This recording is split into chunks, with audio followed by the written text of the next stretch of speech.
Sharing शुरू करूँ भाई? Yes boss.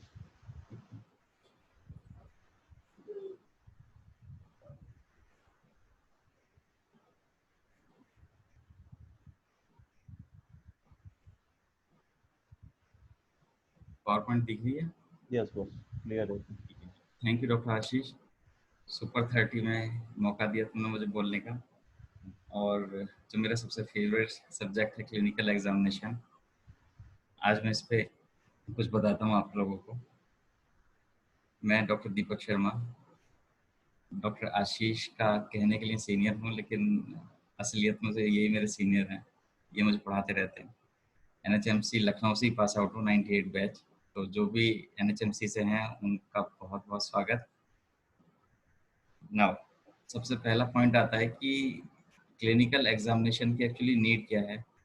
डॉक्टर आशीष को भी लगा कि क्लिनिकल एग्जामिनेशन पे कोई लेक्चर होना चाहिए। डॉक्टर आशीष खुद एक अच्छे क्लिनिकल जानते हैं, उन्होंने आपको बताया होगा सब कुछ। जरूरत क्या पड़ी, क्योंकि जब हम होम्योपैथी की बात करते हैं और होम्योपैथी का सारा सिस्टम पढ़ते हैं, पूरी ऑर्गेनन पढ़ते हैं, तो ऑर्गेनन में सब कुछ होम्योपैथी में सिम्टोमेटोलॉजिकल चलता है।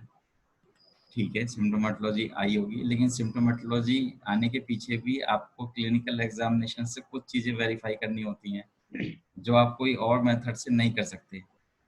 आप लोगों को बता दूं, जितने भी लोग स्टूडेंट्स हैं, एक बात हमेशा ध्यान में रखना कि डॉक्टर हैनीमैन पहले एक डॉक्टर थे जिनको ह्यूमन बॉडी के बारे में सब कुछ पता था।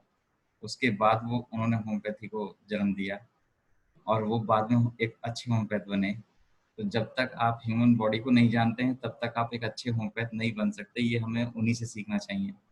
कोई भी ऐसा होम्योपैथ जो ह्यूमन बॉडी के बारे में नहीं जानता, वो बहुत अच्छा होम्योपैथ शायद ही कभी बन पाया हो। और जितने भी अच्छे होम्योपैथ हैं उनको सबको ह्यूमन बॉडी की बहुत अच्छी नॉलेज थी, आज भी है। ऐसे बहुत सारे लोग हैं जो ह्यूमन बॉडी को जानते हैं, समझते हैं। इसको समझने के लिए हमें दो चीज़ें बहुत ज़रूरी हैं। नंबर एक तो एनाटॉमी, नंबर दो फिजियोलॉजी।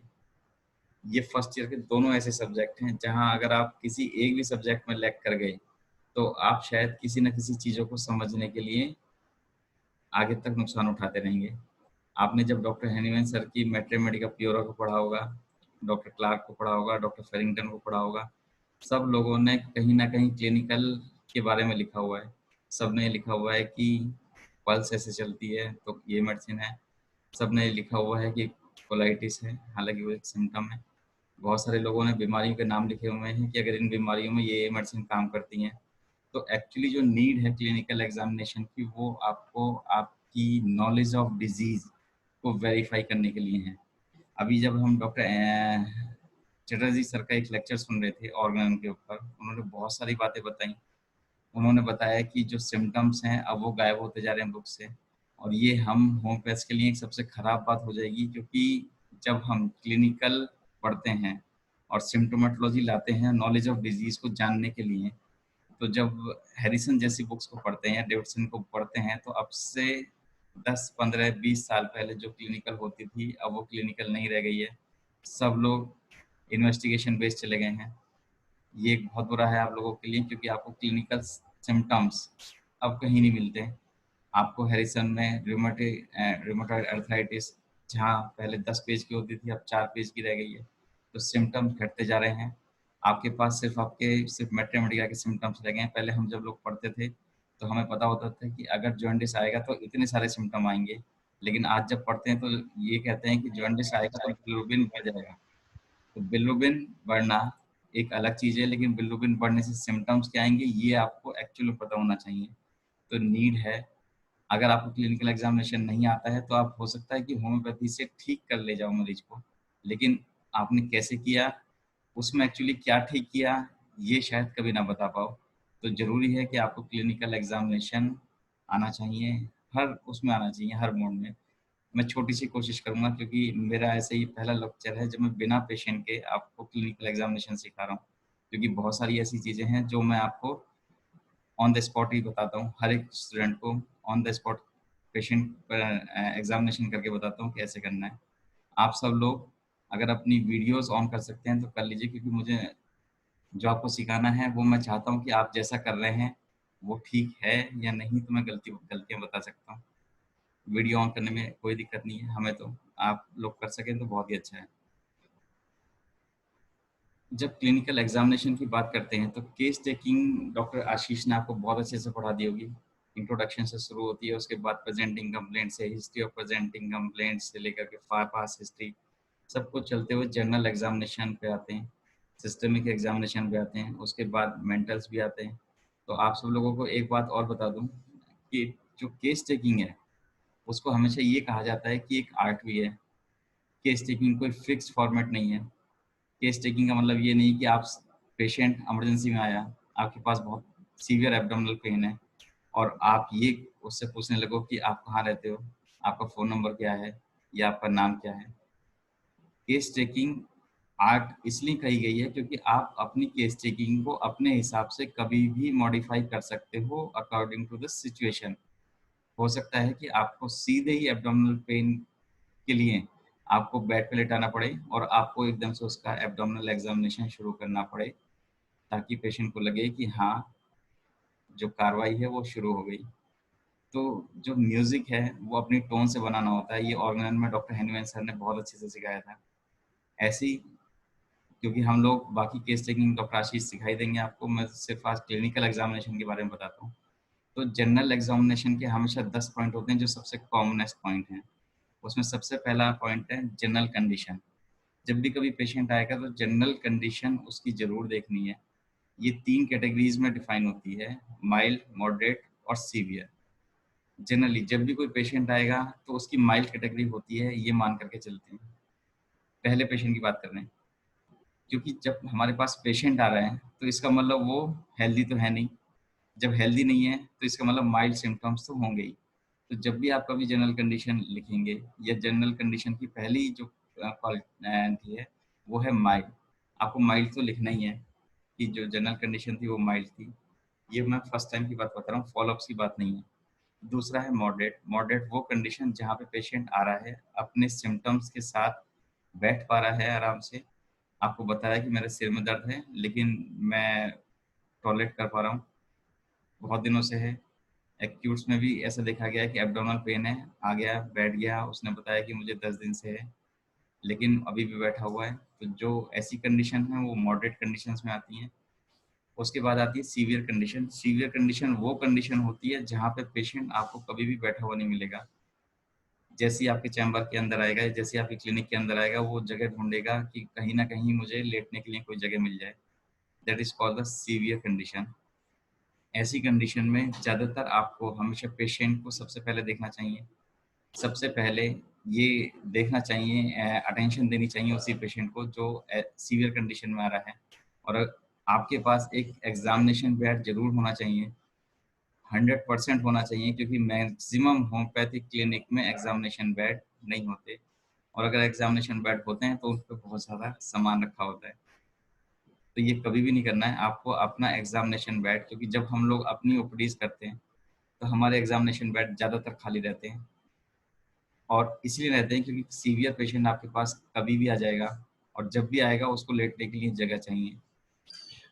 लेटने के लिए आपका एग्जामिनेशन बेड हमेशा खाली होना चाहिए। मैं फिर बता रहा हूँ, ये हम होमपेस की बहुत गलतियाँ हैं जो हम लोग करते हैं।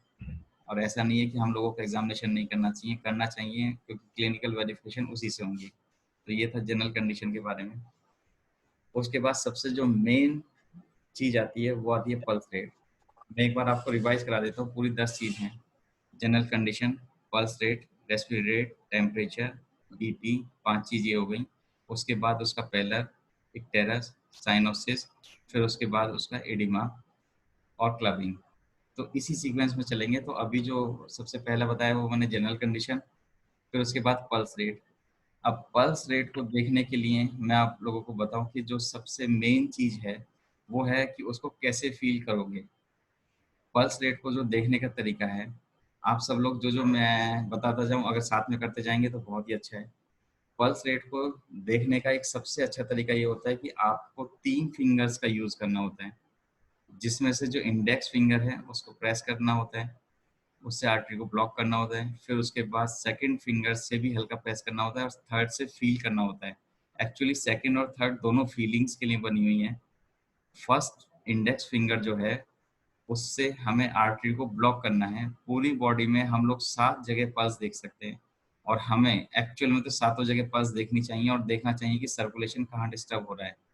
पल्स को देखने का जो तरीका है इन 3 फिंगर से, उसका एक ही रूल है, यूनिवर्सल रूल, कि जो इंडेक्स फिंगर है वो अवे फ्रॉम द हार्ट होनी चाहिए। अवे फ्रॉम द हार्ट मतलब कि अगर मैं पल्स देख रहा हूँ तो जो मेरी पल्स है उसमें मुझे इंडेक्स फिंगर जो है वो डिस्टल टू द हार्ट रखनी है, मतलब हमेशा हार्ट से दूर रखनी है। और रेडियल आर्टरी या कोई भी आर्टरी जिसको आप प्रेस कर रहे हैं उसमें इंडेक्स फिंगर से बिल्कुल प्रेस करके आर्टरी को ब्लॉक करना है और बाकी दोनों फिंगर से फील करना है। फील क्या करना है अभी बताएंगे। पहले आपको बताऊं कि पल्स रेट एक ऐसा सब्जेक्ट है जो हर एक होम्योपैथ को बहुत अच्छे से आना चाहिए, क्योंकि अब इतने साल के एक्सपीरियंस के बाद हम जब पल्स देखते हैं तो हम पेशेंट के बताने से पहले भी ये बता देते हैं कि आपको इस टाइप के ड्रीम्स आ रहे होंगे, आपको यहाँ पेन हो रहा होगा, आपकी हेयर फॉलिंग हो रही होगी, आपके पैरों में दर्द हो रहा होगा। तो अगर आपको पल्स देखना आ गया तो आपको मैक्सिमम सिम्टम्स तो वैसे ही अपने आप पता लग जाएंगे। इसी से आपको ये भी पता लग जाएगा कि पेशेंट आपका झूठ बोल रहा है या नहीं। जब हम अभी एक ऑर्गन का लेक्चर अटेंड कर रहे थे तो वहाँ पे सर ने बताया था कि पेशेंट कभी झूठ नहीं बोलता, लेकिन अगर झूठ बोल रहा है तो वो भी उसका एक सिम्टम है। ये होम्योपैथी की खासियत है कि हर सिम्टम्स को नोट करते हैं, लेकिन आपकी पल्स एक्चुअली वेरीफाई कर देगी कि पेशेंट कितना सच बोल रहा है या कितना झूठ बोल रहा है। और ये सभी जगह ऐसा है कि हर जगह आपको पल्स नोट करनी चाहिए। अभी जितने भी लोग इस समय वीडियो पे हैं, मुझे एक बार अपनी पल्स को चेक करके दिखाइए, एक हैंड से दूसरे हैंड को, जिसमें इंडेक्स फिंगर जो इंडेक्स फिंगर है वो अवे फ्रॉम द हार्ट रहेगी, डिस्टल टू द हार्ट रहेगी। अगर आप जो लोग ऐसे पास देख रहे हैं वो बिल्कुल गलत है। मैं आपको फिर बता रहा हूँ, जो इंडेक्स फिंगर है वो हमेशा अवे फ्रॉम द हार्ट रहेगी। अगर आप चाहते हैं कि पूरी तरह से एग्जामिनेशन नहीं कर पा रहे हैं तो हाथ को घुमाएं या कैसे भी करें, जैसे आप एडजस्ट कर सकते हैं, लेकिन इंडेक्स फिंगर को हमेशा डिस्टल रखना है। फील करें इस बात को और देखें कि आपकी जो रिदम है वो क्या कर रही है। आप अपनी रेडियल आर्टरी को फील करिए, प्रेस करिए, फिर दोनों फिंगर से फील करके सिर्फ कुछ सेकंड्स के लिए फील करना। फिर अब इसको छोड़ करके आप दूसरे हाथ पे आ जाओ और मुझे बताओ चैट में कि क्या फील हुआ, कौन सी पल्स आपकी तेज चल रही है, कौन सी स्लो।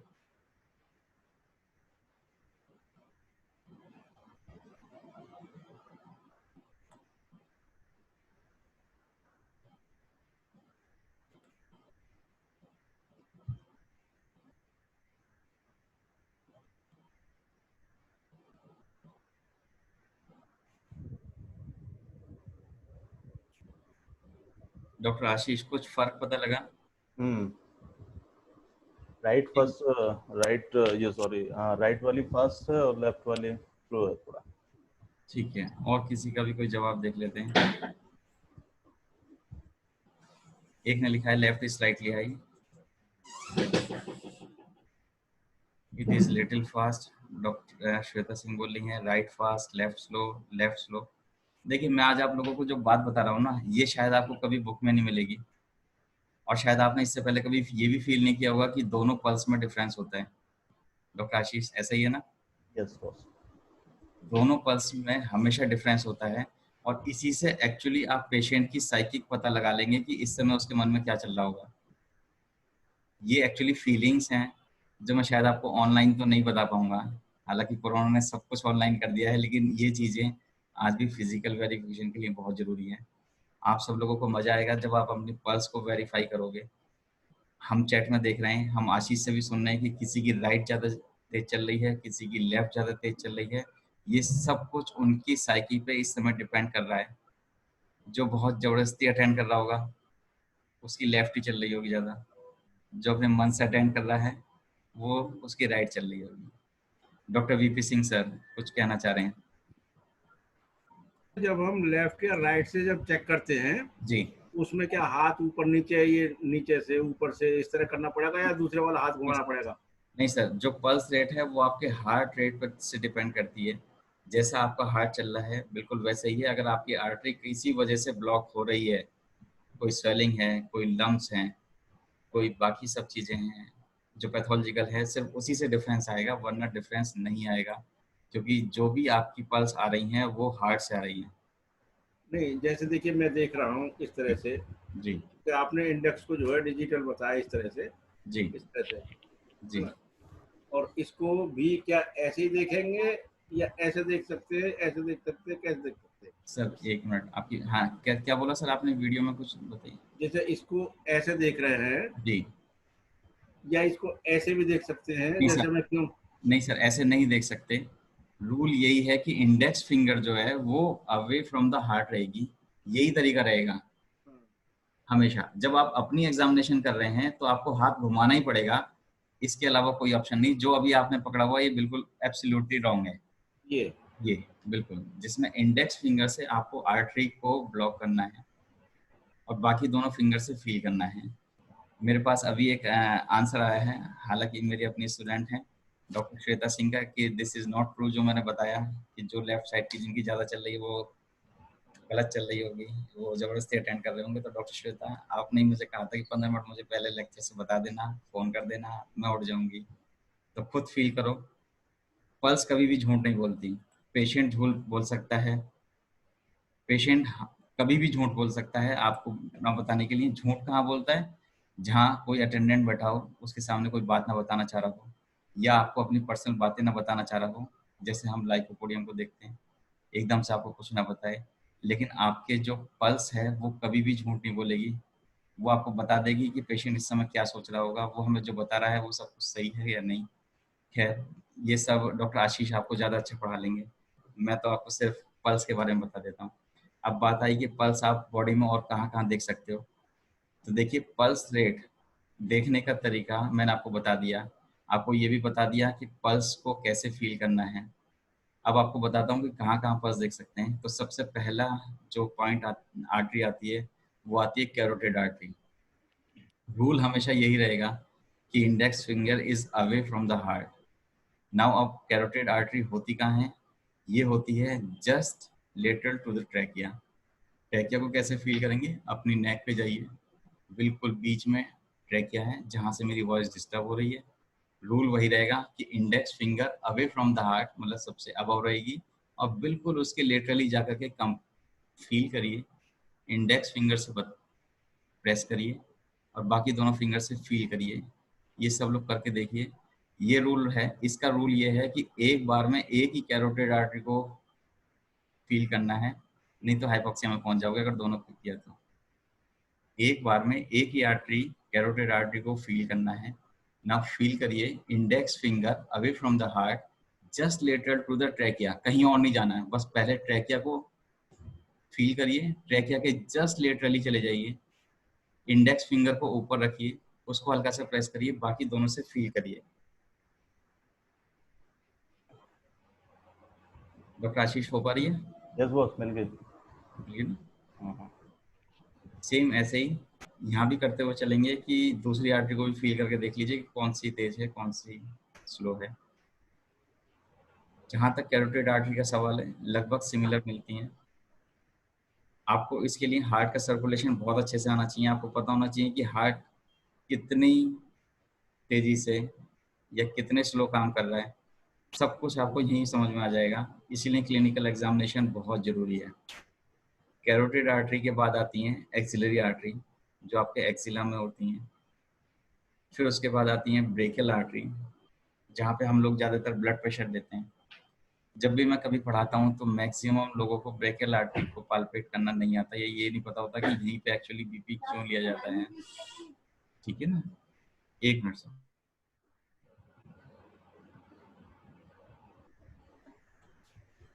जी, तो मैं आपको बता रहा था ब्रेकियल आर्टरी के बारे में। तो ब्रेकियल आर्टरी के बारे में जब आप फील करते हैं, तो ब्रेकियल आर्टरी को फील करने का सबसे अच्छा तरीका है कि आप अपनी मुट्ठी को बंद करेंगे और फील करेंगे कि बाइसेप टेंडन कहाँ है। अब क्योंकि मैंने बताया बहुत सारी चीज़ें मैं आपको फील नहीं करा सकता, लेकिन फिर भी आप लोगों को इतनी नॉलेज तो होगी कि बाइसेप टेंडन कहाँ है। और बाइसेप टेंडन के जस्ट मीडियली फील करेंगे तो ब्रेकियल आर्टरी होगी। रूल वही है कि इंडेक्स फिंगर आपको डिजिटल रखनी है, लेकिन इसमें इस कंडीशन में ब्रेकियल आर्टरी या बाकी बहुत सारी आर्टरी को पाल्पेट करने में जब आप सेल्फ करते हैं तो आप इंडेक्स फिंगर को दूर ले जाना बड़ा मुश्किल होता है, क्योंकि बहुत दूर होती है। आप किसी पेशेंट की फील करके देखना, जब भी आपको ब्लड प्रेशर लेना है तो आपको ब्रेकियल आर्टरी का यूज करना पड़ेगा या दूसरा पॉप्युलेटरल आर्टरी का यूज करना पड़ेगा। दोनों ही आर्टरी ऐसी हैं जहाँ पे बीपी बहुत आराम से मॉनिटर किया जा सकता है, पल्स रेट मॉनिटर और रेस्पिरेटरी रेट और ब्लड प्रेशर। इसके कितने भी इलेक्ट्रॉनिक इंस्ट्रूमेंट आ जाएं, लेकिन ये जो क्लिनिकल साइन क्लिनिकल एग्जामिनेशन के पार्ट हैं, ये आपको हमेशा बताएंगे कि पेशेंट एक्चुअल में क्या कह रहे हैं। ये डिजिटली कभी भी चेक नहीं किया जा सकता। मैंने आज तक कभी भी डिजिटली पल्स को चेक नहीं करा, मैंने आज डिजिटली कभी रेस्पिरेटरी रेट को चेक नहीं करा। मैं जो ब्लड प्रेशर का इंस्ट्रूमेंट है आज भी वही जो पुराना मरकरी मीटर है वही यूज कर रहे हैं, क्योंकि वही सब कुछ आपको सच्चाई बताते हैं कि सच्चाई क्या है। डिजिटल वाले में आप कभी भी सच्चाई पता नहीं लगा पाते, इसीलिए कहते हैं कि उसमें हमेशा वेरिएशन आते हैं, इलेक्ट्रॉनिक्स हैं। तो ये आपको पता लगाना होगा कि जो आपकी पल्स रेट है वो आपके ब्लड प्रेशर से भी मैच कर रही है या नहीं। अगर आपको पल्स देखना आता है तो आपने अगर ब्लड प्रेशर लिया और पल्स को फील किया तो भी आप ये पता लगा पाएंगे कि आपका ब्लड प्रेशर शायद कहीं गलत तो नहीं आ रहा, आपका इंस्ट्रूमेंट गलत तो नहीं है। और हमने ऐसा बहुत बार किया। कई सारे हॉस्पिटलों में मैं गया जहाँ पे इलेक्ट्रॉनिक ब्लड प्रेशर के इंस्ट्रूमेंट यूज हो रहे थे और मैंने उनसे कहा कि आपका इंस्ट्रूमेंट खराब है, आप इसको चेंज करो। उन्होंने कहा कि डॉक्टर साहब ऐसा हो ही नहीं सकता, हम पिछले कई महीनों से इसी को यूज कर रहे हैं। मैंने कहा आप इस पेशेंट पे ये ब्लड प्रेशर कभी नहीं हो सकता, आप मर्करी मीटर मंगाइए और चेक करिए। और चेक करा तो मैं सही निकला। इसके लिए मुझे मेरे जो मॉडर्न मेडिसिन के डॉक्टर्स हैं वो धन्यवाद देते हैं, और जो मेरे अच्छे फ्रेंड्स हैं वो आज भी मर्करी मीटर ही यूज कर रहे हैं। मैंने उनको प्रैक्टिकली ये दिखाया कि ये पल्स ऐसी है तो ब्लड प्रेशर ऐसा हो ही नहीं सकता। तो इसीलिए इलेक्ट्रॉनिक्स की जगह अगर आप मर्करी मीटर यूज करते रहेंगे तो ज़्यादा अच्छा है। पल्स रेट के बारे में जहाँ तक ब्रेकियल आर्टरी हो गई, उसके बाद रेडियल आर्टरी मैंने सबसे पहले आपको बताई थी। उसके बाद आती है फीमोरल आर्टरी, फिर उसके बाद इंग्वाइनल, फिर उसके बाद पॉप्लिटियल, फिर उसके बाद डॉर्सलिस पेडिस। ये ऐसी पल्स हैं जहाँ पे आप अलग अलग जगह पर पाल्पेट कर सकते हैं। आप लोगों से मेरा सजेशन ये रहेगा कि अभी जैसे ये लेक्चर खत्म हो जाएगा अपने घर में जो भी मेंबर हैं बस क्लिनिकल एग्जामिनेशन वहीं से शुरू करो।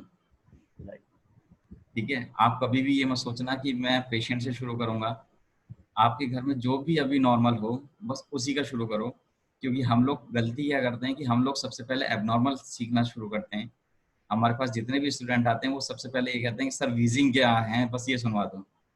मैं उनसे कहता हूँ कि आपने नॉर्मल रेस्पिरेटरी साउंड सुनी है या नहीं, इतना बता दो तो मैं आपको 1 ही मिनट के अंदर वीजिंग सुनवा दूंगा। तो सबसे पहले आप फील करो कि एक्चुअली में नॉर्मल क्या है, उसके बाद एबनॉर्मल तो आपको अपने आप पता लग जाएगा, क्योंकि जो नॉर्मल नहीं है वो एबनॉर्मल हुआ, सीधी सी डेफिनेशन है। तो सबसे पहले आज इस लेक्चर के बाद जो जो मैं आपको बता रहा हूँ अपने घर वालों पर ट्राई करो, जो नॉर्मल थे अपने आप पे ट्राई करना जहाँ तक हो सके। अगर ब्लड प्रेशर लेना है तो आप ब्लड प्रेशर भी घर से ही शुरू करो। हम लोग जब मैं और आशीष पढ़ते थे तो अपने रूम से ही शुरू करते थे, अपने हॉस्टल से शुरू करते थे और पता लगाते थे कौन नॉर्मल है कौन नहीं, किसको गुस्सा आ रहा है किसको नहीं आ रहा है। तो हम सब लोग वहीं से शुरू करते थे। और ऐसा सिर्फ मैंने नहीं, मेरे जितने भी बॉस रहे, हमारे कॉलेज के पढ़ाने वाले रहे, चाहे वो बेशक कम थे लेकिन जो भी थे वो बहुत अच्छे पढ़ाने वाले थे। मैं उनका धन्यवाद करता हूँ आज भी कि उन्होंने हमें रात को 2-2 3-3 बजे भी जगा कर पढ़ाया।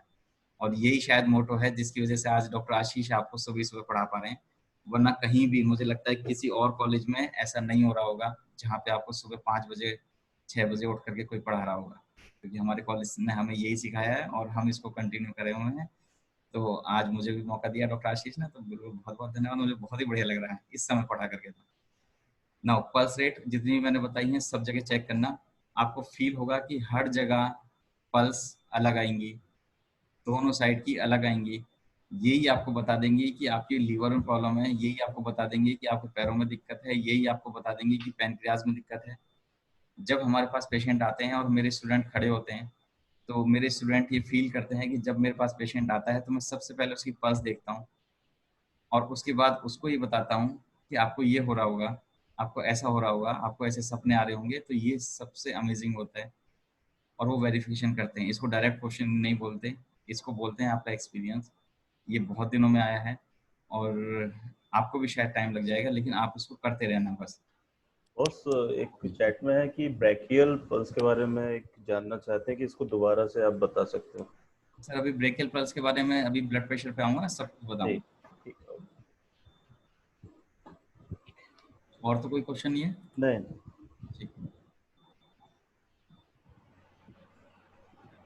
एक क्वेश्चन और है। हाँ please want to know whether pulse rate is different in हाँ बोथ। हाँ। यस, होता है, बिल्कुल होता है, और दोनों में डिफरेंस होता है, आपको पता लग जाएगा। आपको ब्लड प्रेशर भी डिफरेंस होता है। नाउ अब आते हैं रेस्पिरेटरी रेट पे। रेस्पिरेटरी रेट में ये एक सबसे अच्छी बात है कि जितना भी आपका पल्स रेट है उसका 1/4 कर दीजिए, रेस्पिरेटरी रेट आ जाएगा। तो जब हम लोग एग्जामिनेशन, मैंने सेकेंड ईयर में शुरू किया था अपने, तो मुझे ये फार्मूला पता नहीं था। तो हमारे एक बॉस ने, मैं बहुत बार रेस्पिरेटरी लेता रहा, गलत आता रहा, तो बॉस कहते थे कि यार तू हमेशा गलत क्यों करता है, इसको ना 1/4 कर लिया कर, इतना ही आएगा। तो मुझे बहुत बढ़िया लगा। मैंने कहा बॉस ये तो कमाल हो गया, और आपने पहले क्यों नहीं बताया, मैं बहुत टाइम वेस्ट होता है इसमें तो फिर लेकिन उसके 6-7 महीने के अंदर ही मैंने फील किया कि मैंने कहा वो तरीका बिल्कुल गलत था। और रेस्पिरेटरी रेट आपको हमेशा ओरिजिनल नापना चाहिए। जब भी आप 1/4 करते हैं तो आप सिर्फ एग्जाम में पास होने जैसा काम करते हैं। मैं आप सब लोगों को बता दूं कि हमने, डॉक्टर आशीष ने कभी भी एग्जामिनेशन में पास होने के लिए नहीं पढ़े। हम लोग पढ़े हैं अपनी प्रैक्टिस के लिए। हमें पता था कि आगे चल करके हमें सिर्फ सब कुछ वही आना है, जो आज हमारी नॉलेज है वही काम आएगी। तो आप सब लोगों से भी, जितने भी स्टूडेंट हैं, सब लोगों से ये रिक्वेस्ट है कि एग्जामिनेशन के लिए तो सिर्फ 24 घंटे पहले पढ़ना, बाकी सिर्फ अपनी प्रैक्टिस के लिए पढ़ना कि आप अपनी प्रैक्टिस कैसे करोगे, आप अपने पेशेंट को कैसे ठीक करोगे। तो respiratory rate generally pulse rate का 1/4 होता है। रेस्पिरेटरी रेट का होता क्या कि जिस समय आप लोगों ने पेशेंट को लेटाया, उसके बाद जो भी चेस्ट की मूवमेंट है वो काउंट करेंगे पर मिनट, एब्डोमेन की नहीं। ये हमेशा ध्यान रखिए। ये मेरी इससे भी गलती हुई थी कि हमने शुरुआत में हमने सोचा कि जितना रेस्पिरेटरी फूलता होगा उतना ही एब्डोमेन भी फूलता होगा। अपने आप लॉजिक लगाते थे, अपने आप काउंट करते थे, इसलिए मेरी रेस्पिरेटरी रेट गलत आती थी। फिर मुझे बताया बॉस ने कि 1/4 तो कर लो, लेकिन 6 महीने बाद ही उन्होंने कहा कि ये गलत है, सिर्फ चेस्ट की मूवमेंट देखनी है, ये ध्यान रखना। अगर आप एब्डोमेन की मूवमेंट देख रहे हैं तो ये एब्सोल्युटली रॉन्ग है। इसका भी अपने आप में एक कारण है। जब हम सांस लेते हैं तो हमारी जो लंग्स हैं वो तो फूलते हैं, लेकिन साथ साथ में पेट फूलता है। अगर आप योगा की बात करेंगे तो ये बहुत गलत होता है।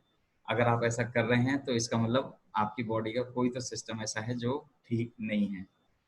जब आप रेस्पिरेटरी मूवमेंट करें तो वो साइलेंट होनी चाहिए, रेस्पिरेटरी मूवमेंट्स होनी चाहिए, एब्डोमिनल मूवमेंट्स नहीं होनी चाहिए। नाउ सबसे मेन पॉइंट, ब्लड प्रेशर। अब एक्चुअली ब्लड प्रेशर है क्या? मैं पिछले 3 सालों से जितने भी सेमिनार्स में जा रहा हूँ, तो उनकी जो परसेंटेज देखूं तो आप लोगों को बताऊं कि शायद मैक्सिमम 4% ऐसे लोग होंगे जो ये जानते होंगे कि ब्लड प्रेशर क्या है। जबकि सबसे कॉमनेस्ट चीज़ है, और हर एक डॉक्टर, वो चाहे छोटे से छोटा डॉक्टर क्यों ना हो और बड़े से बड़ा डॉक्टर क्यों ना हो, ब्लड प्रेशर को जरूर नापता है। तो ना लेकिन मैक्सिमम लोगों को ब्लड प्रेशर की एक्चुअल में डेफिनेशन ही नहीं पता कि ब्लड प्रेशर होता क्या है। तो आप में से कोई शेयर करना चाहे तो जरूर बताएं कि ब्लड प्रेशर है क्या, जो भी मेरे स्टूडेंट हैं उनको छोड़ करके। ब्लड प्रेशर एक ऐसी चीज़ है जो आपकी पल्स को वेरीफाई करती है। जैसे मैंने आपको बताया कि पल्स सिम्टम्स को वेरीफाई करते हैं, ऐसी ब्लड प्रेशर आपकी पल्स को वेरीफाई करती है कि हाँ, जो पल्स आपने देखी है वो ठीक है या नहीं है, या जितना प्रेशर आपने उस समय फिंगर्स पे फील किया था उतना ही है या उससे भी कुछ ज़्यादा है। तो ब्लड प्रेशर फील करने को मेज़र करने के लिए दो जगह हम लोग यूज़ करते हैं। नंबर एक तो ब्रेकियल आर्टरी, नंबर दो पॉप्लिटियल आर्टरी। एक आंसर आया है, maximum arterial pressure that exert on the wall of the artery. तो डॉक्टर साहब बिल्कुल ठीक है, आपने सब कुछ सही बताया, लेकिन अब बहुत मॉडिफिकेशंस हो चुके हैं। ब्लड प्रेशर की एक्चुअल डेफिनेशन ये है कि जो प्रेशर है लेटरल वॉल पर, परपेंडिकुलर डायरेक्शन में जो प्रेशर है, परपेंडिकुलर और लेटरल वॉल पर जो प्रेशर है। अब लेटरल वॉल में भी, क्योंकि आर्टरीज की कितनी वॉल्स होती हैं? 3 वॉल्स होती हैं, एक्सटर्नल, इंटरनल और मीडिया। ये आप सब लोग जानते हो। तो अब जो डेफिनेशन चल रही है वो चल रही है कि perpendicular pressure on the lateral wall on the media wall. तो जो मीडिया वॉल है, अब उस पर जो प्रेशर एक्सर्ट हो रहा है, सिर्फ वो ब्लड प्रेशर है।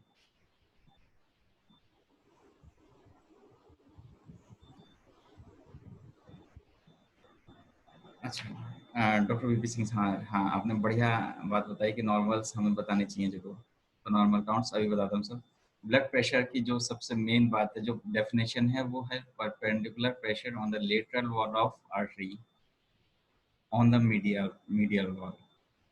अब एक्सटर्नल पे नहीं नापी जाती, अब इंटरनल पे नहीं नापी जाती। आप लोगों को बता दूं, जो इस समय इंटरनेशनल डिबेट्स चल रहे हैं ब्लड प्रेशर को लेकर के, शायद आप लोगों में से शायद ही कोई जानता हो। अगर कोई जानता हो तो यस जरूर करना। कि अब ये डिबेट चल रहे हैं कि जो ब्लड प्रेशर है, उसमें दो प्रेशर आप अभी तक सुनते आए हैं। नंबर एक तो सिस्टोलिक और एक डायस्टोलिक। हम लोग अभी तक यही जानते आए हैं कि जो सबसे पहला है वो सिस्टोलिक है, जो दूसरी साउंड्स हैं वो डायस्टोलिक है। ऐसा बिल्कुल भी नहीं है। अब डिबेट ये चल रही है क्योंकि पूरे मीटर के दौरान 5 साउंड सुनाई दी जाती हैं, जिनको क्वार्ट्स साउंड कहा जाता है। तो अब डिबेट ये चल रही है कि जो डायस्टोलिक है वो थर्ड वाला है या फोर्थ वाला है। तो सोचिए, ब्लड प्रेशर पर बहुत सारे लोग कितना आगे निकल गए, और हम लोगों को अभी तक ब्लड प्रेशर की डेफिनेशन भी एक्चुअल में नहीं पता, जो कि सबसे मेन हिस्सा है हमारे क्लिनिकल्स का। यस, अगर 2 लोगों ने यस किया है तो बहुत ही बढ़िया है, अच्छा है। आप लोग जानते हैं, इस बारे में अपडेट हैं कि ब्लड प्रेशर पे भी डिपेंड चल रही है। जहाँ तक आप लोग बात करते हैं कि ब्लड प्रेशर 120/80, तो ये बहुत पहले से ही डिफाइन हो गया था कि अब ये नॉर्मल ब्लड प्रेशर नहीं है। 135/85 ब्लड प्रेशर अब नॉर्मल माना जाता है। 2 ही ब्लड प्रेशर हमेशा से मेजर किए गए हैं, सिस्टोलिक और डायस्टोलिक। लेकिन अब जो काम हो रहा है वो बाकी फ्रेगमेंट्स पे भी काम हो रहा है, और ये बाकी फ्रेगमेंट्स इलेक्ट्रॉनिक इंस्ट्रूमेंट में कभी नहीं आते। ये सिर्फ मरकरी मीटर में नापे जाते हैं। मरकरी मीटर में जैसे ही हम लोग, अब मैं आपको बता दूं, इस समय सॉरी मेरे पास ब्लड इंस्ट्रूमेंट है नहीं, ब्लड प्रेशर का इंस्ट्रूमेंट। तो जब भी हम लोग ब्लड प्रेशर को मेजर करते हैं तो हमेशा ये देखना होता है कि आपकी जो एक्सिलरी आर्टरी है ये कहीं ब्लॉक तो नहीं हो रही है। तो पेशेंट को ऐसी कंफर्टेबल पोजीशन में चेक करना होता है जहाँ पे एक्सिलरी आर्टरी जो है वो ओपन रहे। अगर वो ब्लॉक हो रही है, जैसे हाथ आपका ऐसे मोड़ रहा है, बहुत सारे ऐसे लोग हैं जहाँ पे जगह नहीं होती क्लिनिक्स में, तो उनका हाथ मोड़ करके ऐसे प्रेशर लेते हैं, दैट इज एब्सोल्युटली रॉन्ग। आप राइट में लें, लेफ्ट में लें, ये बात अलग है, लेकिन जो भी कंफर्टेबल पोजीशन हो उसमें बीपी लें हमेशा। जब भी काफ को बांधेंगे तो हमेशा जो पॉप्लिटियल फोसा है, सॉरी, जो क्यूबिटल फोसा है उससे 1 इंच ऊपर, या ऐसी सेम पॉप्लिटियल फोसा में 2 इंच ऊपर आप काफ को बांधेंगे। जो आपकी ट्यूब्स हैं वो हमेशा या तो बिल्कुल लेटरल रहेंगी या बिल्कुल मीडियल रहेंगी। इसका सिग्निफिकेंस सिर्फ इतना है कि जो भी आपकी ब्रेकियल आर्टरी है वो आप एग्जामिनेशन कर पाएँ और ट्यूब्स उसके ऊपर ना आए। अगर आपकी ट्यूब ब्रेकियल आर्टरी के ऊपर आ रही हैं तो इसका मतलब जो प्रेशर एक्सर्टेड है वो बहुत ज़्यादा होगा, और ट्यूब्स की वजह से आप एग्जामिनेशन बहुत अच्छा से नहीं कर पाएंगे। तो आप जब काफ बांधेंगे तो बहुत फर्मली होना चाहिए। मैंने बहुत सारे लोगों को काफ बांधते हुए देखा है, मेरे स्टूडेंट भी गलती करते हैं कि काफ बांधते समय उसमें कुछ सलवटें आ जाती हैं। ये भी नहीं होना चाहिए, बिल्कुल यूनिफॉर्म होना चाहिए। अगर आपके पास काफ अच्छा नहीं है तो काफ अच्छा लो। सबसे मेन बात है कि हमारे इंस्ट्रूमेंट, हमारी ढाल हैं, ये सबसे अच्छे होने चाहिए। हमने जब अपना पहला स्टेथो लिया था, स्टेथो की जब बात करेंगे तो स्टेथो हमेशा अच्छा होना चाहिए। ये सोच करके अच्छा लो कि हम 1 साल के लिए पार्टीज नहीं करेंगे, 1 साल के लिए बर्गर नहीं खाएंगे। और हम सबसे ज़्यादा पूरे डॉक्टर्स, पूरी इंडिया के डॉक्टर, इसमें शायद मॉडर्न मेडिसिन के डॉक्टर्स भी शामिल हैं, कि सबसे ज़्यादा कंजूसी हम लोग अपना स्टेथो लेने में ही लग करते हैं। जबकि स्टेथो हमारा सिंबल है, हमारी शान है, हम गले में पहन करके डाल करके अपने आप को बहुत अच्छा समझते हैं। तो हमारा स्टेथो हमेशा अच्छा होना चाहिए। कभी भी लेटमैन से नीचे मत जाना, चाहे वो 10,000 का हो चाहे 15,000 का हो। मेरी 3 ही क्लिनिक्स में सिर्फ लेटमैन है, इसके अलावा कोई स्टेथो नहीं। वरना बाकी सब लोग, जितने भी स्टूडेंट अपने स्टेथो लेकर के आते हैं, वो सब मुझे कहते हैं कि सर मुझे सुनाई नहीं दे रहा। क्यों सुनाई नहीं दे रहा? वो कभी ये नहीं सोचते कि आपने स्टेथो गलत लिया है। तो स्टेथो आपके अकॉर्डिंग होना चाहिए, अच्छा होना चाहिए, कैसा भी हो। और लिटमैन से अच्छा अभी भी कोई स्टेथो पूरी दुनिया में नहीं है। तो मैं, मेरी गुजारिश है कि आपके जो भी इंस्ट्रूमेंट है, क्योंकि सब कुछ आपको इसी से सीखना है और ये पूरी लाइफ काम आएंगे। लिटमैन का स्टेथो ऐसा है नहीं कि कोई एक्सपायर हो जाएगा 4 साल बाद या 5 साल बाद। वो जैसा आज काम कर रहा है वैसे ही 10 साल बाद भी काम करेगा। तो आप एक बार इन्वेस्ट करो, लेकिन अच्छे इंस्ट्रूमेंट लो। तो सेम ऐसी ब्लड प्रेशर में मरकरी का जो भी इंस्ट्रूमेंट लो वो बहुत अच्छा लो, उसको चेक करके लो, उसके मरकरी के प्रेशर्स को चेक कराते रहो। हर 1 साल में तकरीबन मेंटेनेंस होनी चाहिए ब्लड प्रेशर मशीन्स की। आपको पता होना चाहिए कि ब्लड प्रेशर मेजर करने के लिए जितनी भी मरकरी के लेवल हैं वो ठीक हो रहने चाहिए।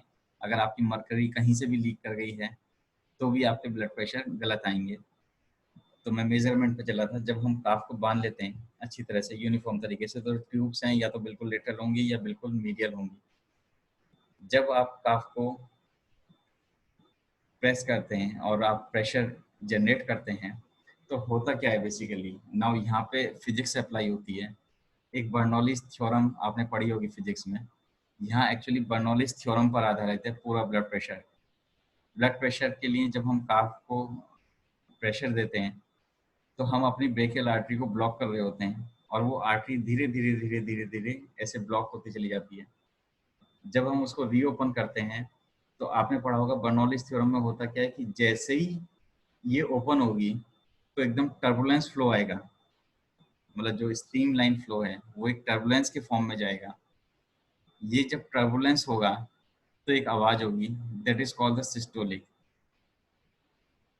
मीन्स कि कितनी तेजी से आपका जो हार्ट है वो इस प्रेशर को एक्सर्ट करके ब्लड को बाहर फेंकने की क्षमता रखता है। अगर वो बहुत तेज है तो इसका मतलब हार्ट के पीछे ऑलरेडी कोई प्रेशर है, कहीं लिम्स में कोई दिक्कत आ गई है, कहीं पेरिफेरी में कोई दिक्कत आ गई है। इसी वजह से हायर साइड का बीपी जो सिस्टोलिक है वो बढ़ गया है। आपको बता दूं कि जो मैं आपको बता रहा हूँ सबसे कॉमनेस्ट कॉज में है। कॉज और भी बहुत सारे हो सकते हैं, लेकिन पेरिफेरल सर्कुलेशन का डिक्रीज होना सिस्टोलिक प्रेशर को बढ़ाने की सबसे पहली निशानी है। तो जब भी कभी ऐसा होगा तो सबसे पहले उसके पेरिफेरल्स चेक कर लो। यहीं पे ही आपको पता लग जाएगा कि इसकी एक्सट्रीमिटीज में या तो पेन रह रहे होंगे या इसकी एक्सट्रीमिटीज बिल्कुल सुन रह रही होंगी या बहुत वीक फील कर रही होंगी। सिस्टोलिक प्रेशर की ये पहचान है। तो मैंने बताया कि जैसी आर्टरी ओपन होंगी एक टर्बुलेंस फ्लो होगा। ये टर्बुलेंस फ्लो होगा, इसको हम सिस्टोलिक बोलते हैं। फिर उसके बाद जब आर्टरी को और ओपन करते चले जाएंगे तो एक स्ट्रीम लाइन फ्लो होगा। स्ट्रीम लाइन का मतलब है कि जहाँ पे आपका फ्लो जो है वो नॉर्मल हो गया, मतलब आर्टरी आपने इतनी ओपन कर दी है कि अब नॉर्मल फ्लो हो गया है। तो इसको हम लोग डायस्टोलिक बोलते हैं आज की डेट में। लेकिन इसी बीच में और बहुत सारी प्रक्रिया होती हैं, कॉर्डकॉफ साउंड इनको बोलते हैं। और हमें पूरी मेजरमेंट जहाँ से हम लोग 180 या 200 तक हम लोग जब मीटर को ऑन करते हैं और मरकरी को चढ़ाते हैं, जब हम ड्रॉप करते हैं तो धीरे धीरे करके हमें टोटल 5 साउंड आती हैं। अभी तक आपको शायद इसलिए नहीं आ रही होंगी क्योंकि आपका स्टेथो ठीक नहीं होगा या आपने कभी सुनने की कोशिश नहीं करी होगी। मैक्सिमम हम लोग करते क्या है कि जैसे ही हमने डायस्टोलिक सुना उसके बाद हम एकदम से ड्रॉप कर देते हैं। दैट इज सबसे बेकार मेथड है। आपको जब तक वो 10 तक ना पहुंचे, जब तक बहुत स्लो जाना है और हर एक आवाज को सुनना है बहुत आराम से। टोटल अभी तक जो साउंड्स हैं वो 5 साउंड्स डिटेक्ट की गई हैं। अब जो डिबेट चल रही है वो इस डिबेट पे चल रहे हैं कि टोटल 8 साउंड्स हैं। ये लेटेस्ट टेक्निक्स हैं कि मरकरी मीटर पे अब 8 साउंड सुनाई देने लगी हैं। तो जो 5 साउंड थी उनको कॉर्डकॉफ साउंड बोलते हैं, ये बुक्स में मेंशन है। लेकिन जो 8 साउंड वाला है वो अभी भी बुक्स में मेंशन नहीं हुआ है, इस पे अभी कुछ काम चल रहा है, थोड़ी देर में आ जाएगा। लेकिन तो आपको देखना है कि एक्चुअल में जो हम अभी सिस्टोल देख रहे हैं वो फर्स्ट साउंड है जहाँ मैंने टर्बुलेंस बताया। फिर उसके बाद जब स्ट्रीम लाइन हुआ ये एक्चुअल में थर्ड साउंड है जिसको हम लोग डायस्टोलिक फील करते हैं। आप बताते हैं ना कि 120 है 180 है, तो जो 120 है वो टर्बुलेंस फ्लो है, जो 80 है वो स्ट्रीम लाइन फ्लो है। इसके बीच में भी एक आवाज आती है जिसको हम लोग नहीं सुनते हैं। इसलिए नहीं सुन पाते क्योंकि हमारे स्टेथो अच्छे नहीं है या हमारे कंसंट्रेशन एक्चुअली में कभी उसका है ही नहीं। हम सब लोगों ने बीपी सिर्फ इसलिए लिया है कि उसको रीडिंग बतानी है पेशेंट को कि तुम्हारा बीपी इतना है। इसके अलावा शायद मुझे नहीं लगता कि कभी आपने किसको क्लिनिकली वेरीफाई किया हो या कभी भी आपने क्लिनिकल्स को ऐसा समझा हो कि इसको हम मैथमेटिक्स से मैच करें। अगर आपकी जो टर्बुलेंस है, जब आप इस टर्बुलेंस को सुनते हैं ना तो आप अच्छे स्टेथो से सुन करके देखना, जब भी आपके पास नया स्टेथो आ जाए तो आपको फील होगा कि ये जो टर्बुलेंस है यही एक्चुअल में बयां कर देता है कि कौन सी मेडिसिन आने वाली है। तो ये जरूरी है कि हर एक पेशेंट का पल्स, प्रेशर, उसकी बाकी सब चीज़ें आप जानो, पता लगाओ कि एक्चुअली में क्या हो रहा है, तो आपको बहुत चीज़ें हैं। फिर शायद डॉक्टर आशीष की तरह आपको 4-5 घंटे केस टेकिंग करने की ज़रूरत नहीं पड़ेगी। आप जैसे इनको फ़ील करते हैं ना कि ये बहुत जल्दी से मेडिसिन निकालते हैं, तो ये जल्दी से मेडिसिन ऐसे ही नहीं निकालते हैं। इनका वो जो एक्सपीरियंस है, इनकी जो क्लिनिकल वेरिफिकेशंस हैं, इनकी जो टेक्निक्स हैं एक दूसरे से रिलेशन करने की, वो बहुत ही एडवांस है। आपको इनसे सीखना चाहिए। जी सर। बॉस, जब बीपी लेते हैं तो बीच में कई बार पल्स, वो सॉरी, जब प्रेशर देते हैं तो बीच में एक बार मिस होता है, जी।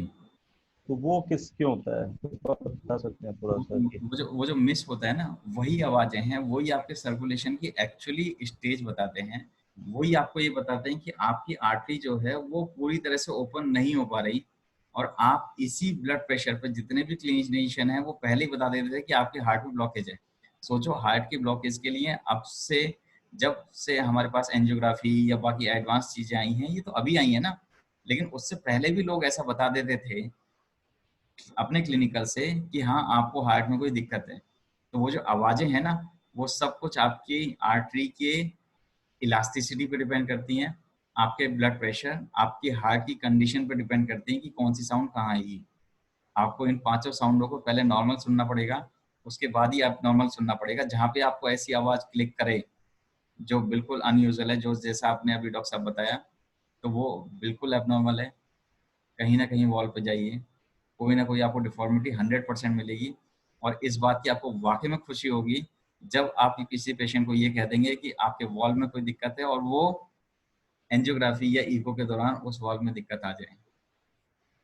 तो समझो, आपके पास वही एक पेशेंट शायद 100 पेशेंट लाके खड़े कर देगा कि आप इनको भी देखो। ये क्लिनिकल एग्जामिनेशन की एक्चुअली खास बात है। और एक्चुअल में जो आपके नाम के आगे डॉक्टर लगाए ना, आपको डॉक्टर ये क्लिनिकली बनाते हैं, और कोई डॉक्टर नहीं बनाता है। अगर आपको क्लिनिकल्स नहीं आते, अगर आपको सिर्फ सिम्टम्स, मान लो जैसे आप, मैं कहता हूँ कि आपके पास अगर ये टेक्निक्स हैं पल्स लेने की, आपको पल्स से वेरीफाई करने के लिए, तो आप कहीं भी जा रहे हो जहाँ पे आपके पास होम्योपैथी मेडिसिन भी नहीं है, तब भी आप किसी भी इमरजेंसी में आप ये बता सकते हो कि ये करना है, आपको ऐसी सांस लेनी है, आपको ऐसे लेटना है। ये सब जब भी बता पाओगे जब आप एज ए डॉक्टर बिहेव करोगे। और एज ए डॉक्टर बिहेव करने के लिए आपको क्लिनिकल एग्जामिनेशन आना चाहिए। क्योंकि अगर कोई इमरजेंसी हो गई, आप किसी ट्रेन में जा रहे हैं और वहाँ किसी को कोई अटैक आ गया, तो वहाँ पे ये क्वेश्चन पूछना कि आपको गुस्सा कितना आ रहा है, आपको नींद कैसी आ रही है, आपको सपने कैसे आ रहे हैं, इंस्टेड कि आप उसकी फटाफट पल्स चेक करो और ये देखो कि मैनेजमेंट क्या करना है। बस, अगर आप इतना कर पा रहे हैं तो आप एक्चुअली में डॉक्टर कहलाने लायक हैं। ये बॉस, डॉक्टर हैनीमैन ने भी फुटनोट में बोला है इसके लिए 67 में कि आपको तुरंत इमीडिएटली इमरजेंसी मैनेजमेंट संभालना है, ना कि होम्योपैथी में। सर, डॉक्टर आशीष, मैंने अभी सबसे पहले क्या कहा था कि डॉक्टर हैनीमैन सर पहले एक डॉक्टर थे, सही बात है, एक्चुअली राइट। उसके बाद वो होम्योपैथ बने। तो आप किसी भी इमरजेंसीज को नहीं संभाल पा रहे हैं, सोचिए आप कहीं बाहर हैं या आज की डेट में सबसे ज्यादा क्या होता है कि आपके पास एक फोन आ जाता है और वो कहते हैं कि ऐसे ऐसे फेंट होकर के गिर गया। तो अगर आपके पास वो इमरजेंसी मेजरमेंट्स नहीं है या आपके पास वो टेक्निक्स नहीं है कि आप उसको ये बता पाओ कि उसको खड़ा कैसे करना है, तो you are not a doctor. मैं तो बिल्कुल क्लियर कहता हूँ, अगर आप इमरजेंसी में काम नहीं आए तो आप कभी भी डॉक्टर नहीं हो। ये हमेशा ध्यान रखना, क्योंकि अपने नाम के आगे डॉक्टर लगाना कोई मजाक नहीं है। डॉक्टर जैसा बिहेव करना, डॉक्टर जैसा नॉलेज रखना आपको आना चाहिए। ये हर एक के लिए जरूरी है। आप उसे क्लिनिक में बुला करके बाद में कुछ भी करिए, लेकिन इमरजेंसी मैनेजमेंट्स हमेशा आने चाहिए, हर समय आने चाहिए। कहीं भी जा रहे हैं, आपको लगता है कि किसी को बहुत ज़्यादा वॉमिटिंग हो रही है, तो आपको वो रोकना आना चाहिए बिना किसी मेडिसिन के, तभी आप एक डॉक्टर हैं।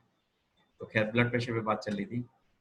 तो ब्लड प्रेशर के बारे में मैंने आपको बता दिया कि ब्लड प्रेशर दो जगह मैक्सिमम, दो जगह मेनली किए जाते हैं। नंबर एक तो ब्रेकियल आर्टरी पे, दूसरा पॉप्लिटेल आर्टरी पे, थाई पे बांध के भी किया जाता है।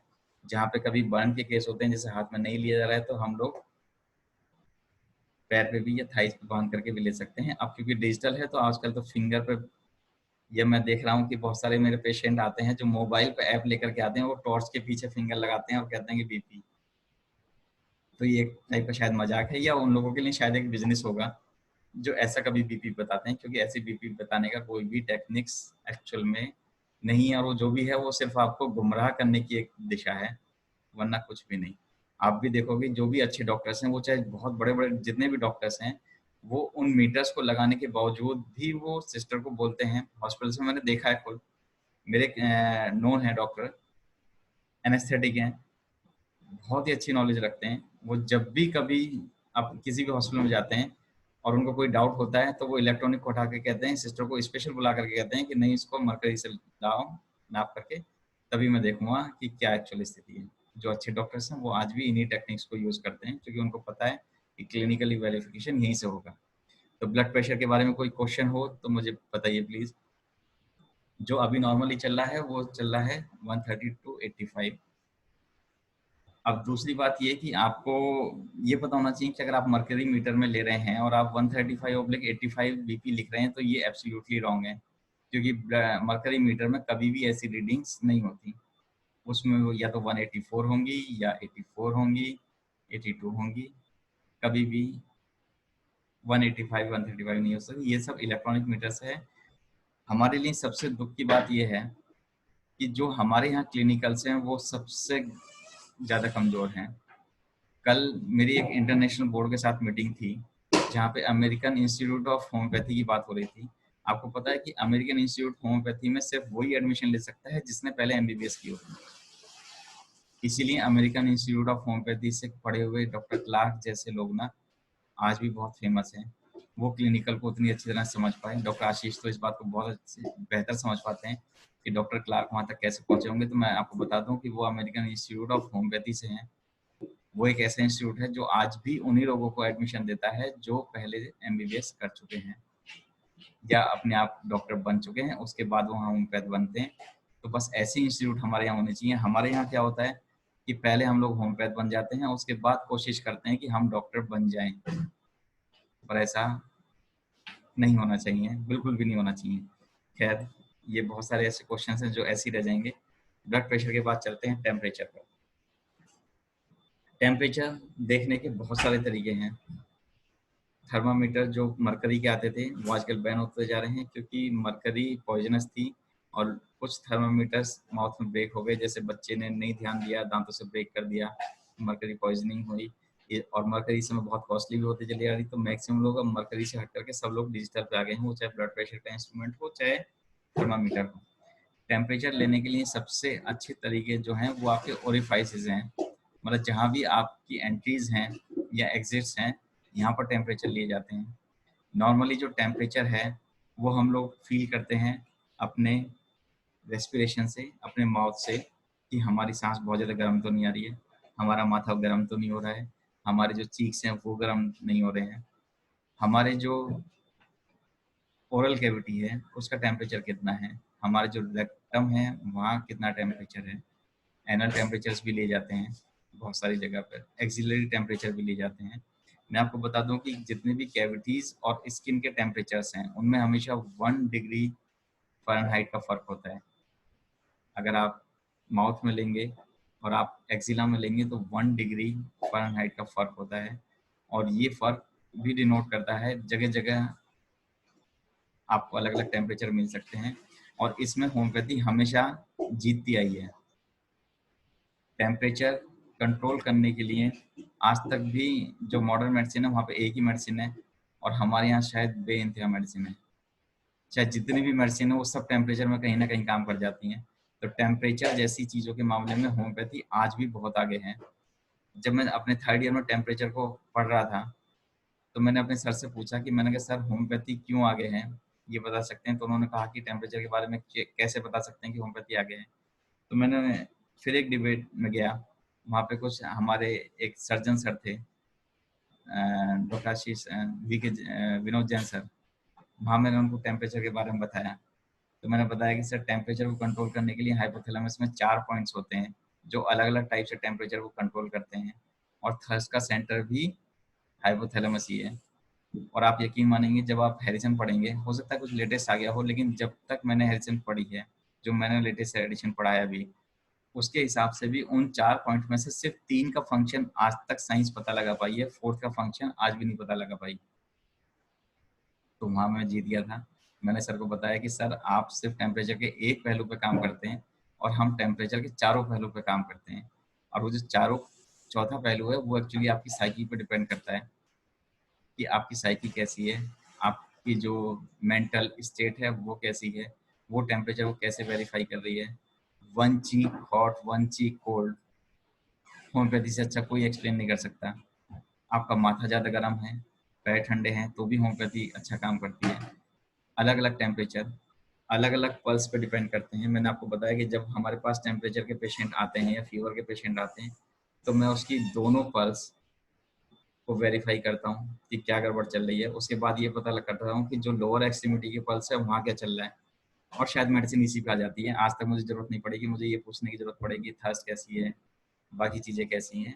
अगर आपको पल्स के बारे में नॉलेज है, जो मैंने आपको बताया है, अगर ये आप करते हैं तो आपको टेम्परेचर जैसी चीज़ बहुत आसानी से पता लग जाएंगी कि क्यों हो रहा है, कहाँ पे हो रहा है, कितना टेम्परेचर बढ़ रहा है। तो इस चीज़ को आज से ही शुरू कर देना, बस लेक्चर के बाद से ही, तभी कामयाब हो पाएंगे, क्योंकि उसके बाद तो आप 2 घंटे बाद सब भूल जाओगे। तो इसको बहुत जल्दी से शुरू करना। दूसरी बात, टेम्परेचर को लेने का जो तरीका है वो थर्मामीटर से ही है। हाथ से जो टेम्परेचर है वो नापने बहुत साल पहले ही बंद हो गए थे। अब से तकरीबन 100 साल पहले ही टेम्परेचर को मीटर से नापना शुरू कर दिया गया था। और जो टेम्परेचर्स हैं वो जब भी कभी इंक्रीज होंगे तो 1 डिग्री ऑफ फ़ारेनहाइट पे आपकी जो पल्स रेट है वो 10 काउंट इंक्रीज हो जाएगी। नॉर्मली ऐसा कहा जाता है, लेकिन हर जगह की नहीं होगी। जहाँ की होगी वहीं पे ही आपको काम करना है, उसी तरफ की आपको मेडिसिन सोचनी है। अगर राइट की ज़्यादा है तो राइट वाली मेडिसिन ढूंढनी है, और अगर आपको लेफ्ट ज़्यादा लग रही है तो आपको लेफ्ट साइड वाली मेडिसिन ढूंढनी है। यहाँ पे यही क्लियर हो जाता है सबसे पहले पॉइंट्स में। तो टेम्परेचर कंट्रोल करना भी होम्योपैथी के लिए बहुत ईजी है।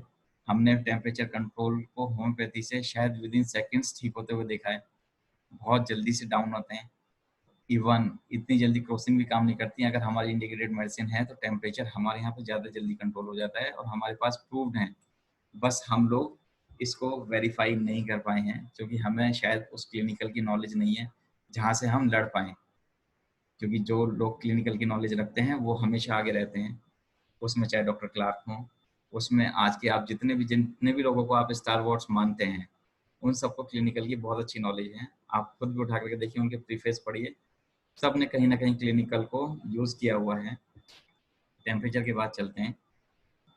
मैंने आपको 5 चीज़ बताई थी, जो टोटल मिलाकर के 10 हैं। 5-5 के मैंने सेगमेंट बताए थे: general condition, pulse rate, रेस्पिरेट rate, temperature और बीपी। ये 5 चीज़ हो गई। अब जो नेक्स्ट 5 चीज़ें जो आपको देखनी है, एग्जामिनिंग करनी है, वो है पेलर। सबसे पहला आंखों में देखना है, और देखना है कि जो अपीयरेंस है वो अनहेल्दी तो नहीं है। ये जो पेलर है वो हमेशा देखना है आपको अपर साइड में, ठीक है। आप बोलेंगे कि जो आईज है, टॉर्च लगा करके बोलेंगे कि नीचे की तरफ देखिए, और आपको देखना है ऊपर की तरफ से कि ये बहुत ज़्यादा येलो तो नहीं है। हालांकि और भी बहुत सारे फैक्टर होते हैं जिसमें ये येलो मिलती हैं, जैसे बहुत सारे लोग जो स्मोकिंग करते हैं या किसी भी टाइप का नशा करते हैं, तो वो भी अनहेल्दी अपीयरेंस के साथ मिलते हैं। तो पेलर देखना बहुत ईजी है, आपको देखते ही पता लग जाएगा कि क्या कंडीशन है। एनीमिक हमारे पास ऑल ओवर इंडिया इतने भरे हुए हैं कि आपको कहीं ना कहीं जरूर पेलर के पेशेंट मिल ही जाएंगे, और सबसे ज़्यादा हमें इसी पे काम करना होता है। दूसरी जो टर्म है वो है इक्टेरस। दोनों में फ़र्क है। जो पेलर है उसका मतलब है कि अनहेल्दी अपीयरेंस, ये अपर आईलिड में देखनी है, हमें आई बॉल्स के ऊपर की साइड देखनी है। जो इक्टेरस है वो हमें नीचे की साइड देखनी है। इक्टेरस का बेसिक मतलब होता है हमें येलो जॉन्डिस को देखना या येलो पिगमेंटेशंस को देखना। एक टेरस हमेशा जॉन्डिस को प्रेजेंट करती है, क्योंकि जो बिलिरुबिन होती है वो डिपेंडेंट होती है। वो हमेशा कहाँ दिखाई देगी? सबसे पहले नेल्स में दिखाई देगी, टिप्स पे दिखाई देगी, जो बाकी ईयर लोब्स हैं यहाँ दिखाई देगी, नोज की टिप पे दिखाई देगी। उसके बाद जब भी आप आंखों को देखेंगे तो आप पेशेंट को बोलेंगे कि ऊपर की तरफ देखो। हम लोग ऐसे कहते हैं कि चुटकी बजा करके कि ऊपर की तरफ देखो। तो आपको एक टेरेस जो भी देखनी है वो हमेशा नीचे की तरफ देखनी है, क्योंकि जो बिलिरुबिन है वो हमेशा थोड़ा सेटल डाउन होता है, और जहाँ भी जो डिपेंडेंट पार्ट है वहाँ पे जाकर के जल्दी सेटल होता है। तो एक टेरेस और पेलर दोनों में डिफरेंस है। पेलर का मतलब है कि अनहेल्दी अपीयरेंस, एनीमिक पेशेंट, या बहुत ज़्यादा कोई किसी ने नशा किया हो, या बहुत दिनों से कोई सोया ना हो, वहाँ पेलर को इस्तेमाल करना है। जो एक टेरेस टर्म है ये थोड़ी साइंटिफिक है, और ये जॉन्डिस को डिपेंड करती है और येलो पिगमेंटेशंस को डिनोट करती है। तो दोनों में फ़र्क है, लेकिन दोनों को देखना बहुत ज़रूरी है। एक बार आपको आइस के ऊपर देखना है, एक बार आइस से नीचे। जितना भी क्लिनिकल एग्जामिनेशन है, मुझे नहीं लगता कि अगर आप कोई आ गया तो 10-15 मिनट से ज़्यादा आपको मेडिसिन निकालने में लगेगा एक एक्सपीरियंस के बाद। लेकिन वेरीफाई करना हमेशा मैट्रेमेडिका से, डिपार्टी से, जैसे डॉक्टर आशीष सिखाएंगे, क्योंकि मैं भी इनसे सीखता रहता हूँ, रोजाना कुछ ना कुछ सीखता ही हूँ। एक टेरेस के बाद है साइनोसिस। साइनोसिस हमें बेसिकली लिप्स पे ब्लू पिगमेंटेशन है। ऐसे बहुत सारे आपको लोग मिल जाएंगे जो ब्लू पिगमेंटेशन लेकर के आते हैं, या तो जेनेटिक होते हैं या फिर किसी ना किसी क्रोनिक डिजीज से फेस कर रहे होते हैं। एक क्वेश्चन है, एक टेरस अपर, अभी बताया मैंने, आप एक टेरस हमेशा लोअर में देखते हैं क्योंकि डिपेंडेंट पार्ट पे आती है जी। तो साइनोसिस हमें देखनी है वैसे ही सेंट्रली साइनोसिस या पेरिफेरल साइनोसिस। पेरिफेरल में फिंगर्स और आपकी एक्सट्रीमिटीज, और सेंट्रल में आपकी नोज, लिप्स और माउथ। ये साइनोसिस का पार्ट हो गया, ब्लूइश पिगमेंटेशन होती है। नेक्स्ट है क्लबिंग। अब क्लबिंग को लेकर के बहुत कंफ्यूजन है, कोई एंगल देखता है, कोई कैसे भी देखता है, बहुत सारे कंफ्यूजन हैं। आपको सिर्फ एक ही टिप बताता हूँ क्लबिंग की, वो ये है कि जो नेल बेड है ये बहुत सॉफ्ट मिलेगा, मीन्स कि नेल बेड खत्म। उसके बाद एंगल चाहे सीधा हो, चाहे टेढ़ा हो, चाहे कैसा भी हो, अगर नेल बेड नहीं है तो ये क्लबिंग है, बस ये कंफर्म है। तो क्लबिंग पे बहुत सारे इश्यूज हैं, बहुत सारी बुक्स अलग अलग कुछ कहती हैं। एंगल्स पे बहुत सारे लोग काम नहीं कर पाते क्योंकि सबके पास एंगल्स नापने के लिए स्केल नहीं है। बहुत सारे हमारे पास ऐसे पेशेंट आते हैं जो बचपन से ही ऐसे होते हैं। बहुत सारे ऐसे पेशेंट हैं जो बहुत ज़्यादा काम करते करते या बहुत स्मोकिंग करते भी उनके पास क्लबिंग आ गई। लेकिन अगर आपका नेल बेड एग्जामिनेशन करने का तरीका ये है, और आप ये मत सोचना कि नेल बेड सिर्फ एक का खत्म हो, सारी फिंगर्स को चेक करना है। अगर सभी के नेल बेड खत्म है तो ये क्लबिंग है, बस। इसके अलावा और कोई पॉइंट है नहीं। मैंने जितना सीखा क्लबिंग के बारे में यही है। इरिवर्सिबल कंडीशन है, किसी भी हालत में रिवर्सिबल नहीं है, क्योंकि अगर एक बार नेल बेड खत्म हो गया तो ये खत्म हो गया। एक बात हमेशा ध्यान रखो, हमारे जो सर्जन सर थे वो एक ही बात सिखाते थे कि ये पहचानो कि डेथ क्या है, जो डेथ के अलावा बचा वो सब कुछ जिंदगी है, ठीक है। और आपको ये पता होना चाहिए कि क्या चीज़ वापस आएगी, क्या चीज़ नहीं आएगी। वही हमें ये बताते थे कि होम्योपैथी बहुत बढ़िया है वो, क्योंकि होम्योपैथी का हमेशा सपोर्ट करते थे, और होम्योपैथी के स्टूडेंट्स को सबसे ज़्यादा पढ़ाते थे अपनी ओपीडी में। वो हमें बताते थे कि होम्योपैथी तो बहुत बढ़िया है, लेकिन होम्योपैथ्स में एक कमी है, वो ये है कि उनके सामने कोई पत्थर लेकर के जाएगा और वो पूछेगा कि ये गायब हो जाएगा, तो बिना सोचे समझे कहेंगे हाँ ये गायब हो जाएगा, 6 महीने का इलाज कराओ। तो ये बच्चों ये कभी भी मत करना, सबसे रिक्वेस्ट है कि ये कभी नहीं करना। आप पहले ये देखो कि क्या ठीक हो सकता है। जो हमने ऑर्गन में थर्ड ऑफरोज में पढ़ते हैं कि knowledge of disease and knowledge of disease indications, वो यही है कि आपको ये पता होना चाहिए कि उस डिजीज में क्या ठीक होने लायक है और क्या नहीं। ये जब ही आएगा जब आपने अपनी एनाटॉमी, अपनी फिजियोलॉजी, अपनी पैथोफिजियोलॉजी अच्छे से पढ़ी होगी, वरना और कोई इसका सब्स्टिट्यूट है ही नहीं। ये आपको पढ़ना ही पड़ेगा और ये आपको करना पड़ेगा। हर एक पेशेंट, हर एक घर में जितने भी मेंबर्स हैं सबके एग्जामिनेशन करो, जो मैं आज बता रहा हूँ। तो आप यहीं से शुरू कर पाओगे। आपके पास ये भी बहाना नहीं रहेगा कि हम कॉलेज जाएंगे या हम अपने क्लिनिक जाएंगे तभी एग्जामिनेशन करेंगे। आप अभी एग्जामिनेशन करना ज़्यादा अच्छा है। क्लबिंग के बाद एडिमा, एडिमा डिपेंडेंट एडिमा और नॉन डिपेंडेंट एडिमा, ऐसी सेम नॉन पिटिंग और पिटिंग एडिमा देखना होता है। सबसे पहले जो एडिमा है हमें आइस पे और अपनी लोअर एक्सट्रीमिटीज पे देखना होता है। अगर आपको सुबह सुबह उठते ही सबसे पहले आइस पे कोई एडिमा लग रहा है तो रीनल की तरफ चले जाएंगे। अगर आपको डिपेंडेंट एडिमा है और आपको लगता है कि सुबह सुबह जब मैं उठते हूँ तो पैरों में स्वेलिंग है, बाकी सब जगह ठीक है, तो आपको थायराइड जैसी बीमारी या कार्डिक जैसी बीमारी जरूर होनी चाहिए। ये आपको पता लग जाएगा। अगर आपको ऐसा एडिमा है जो बहुत फिटिंग है तो आपको लीवर की तरफ जाना चाहिए, और अगर सॉफ्ट स्वेलिंग है तो किडनी की तरफ। ये हमेशा ध्यान रखना है। इन्फ्लेमेटरी एडिमा और नॉन इन्फ्लेमेटरी एडिमा को हमेशा डायग्नोस करना आना चाहिए। मैंने तो अपनी प्रैक्टिस में पाया वो मैक्सिमम लोगों का एडिमा सिर्फ अपनी लाइफस्टाइल को लेकर के है, या फिर विटामिन डी की डेफिशिएंसी भी एडिमा का अपने आप में एक बहुत बड़ा कारण है, जो आज हम लोग फाइंड आउट कर रहे हैं। मैंने तकरीबन पिछले 3 या 4 महीनों में शायद 10 से ज़्यादा मरीज सिर्फ विटामिन डी पे ठीक कर दिए एडिमा के। स्वेलिंग बिल्कुल गायब हो गई। तो जब हम लोगों का विटामिन डी भी कम होता है तो भी पैरों में स्वेलिंग, हाथों में स्वेलिंग या आईज में पफीनेस मिलती है। तो इस बात का हमें ध्यान रखना है कि मैनेजमेंट पार्ट क्या है, हमें कितने विटामिन्स देने हैं, कितनी डाइट बतानी है, ये सब भी हमें पता होना चाहिए। नाउ जो अभी तक बताया वो जनरल एग्जामिनेशन था। अब आते हैं सिस्टमिक एग्जामिनेशन। सिस्टम एग्जामिनेशन में एक जनरल फिजिशियन को हमेशा ये ध्यान रखना चाहिए कि दो सिस्टम जरूर आने चाहिए। दो सिस्टम में मतलब नंबर एक तो गैस्ट्रोइंटेस्टाइनल ट्रैक्ट और दूसरा रेस्पिरेटरी ट्रैक्ट, क्योंकि यही दो ऐसी चीज हैं जो हमारे इनलेट हैं। मतलब हमारी बॉडी के अंदर जो भी जाएगा वो इन्हीं दो सिस्टम से जाएगा।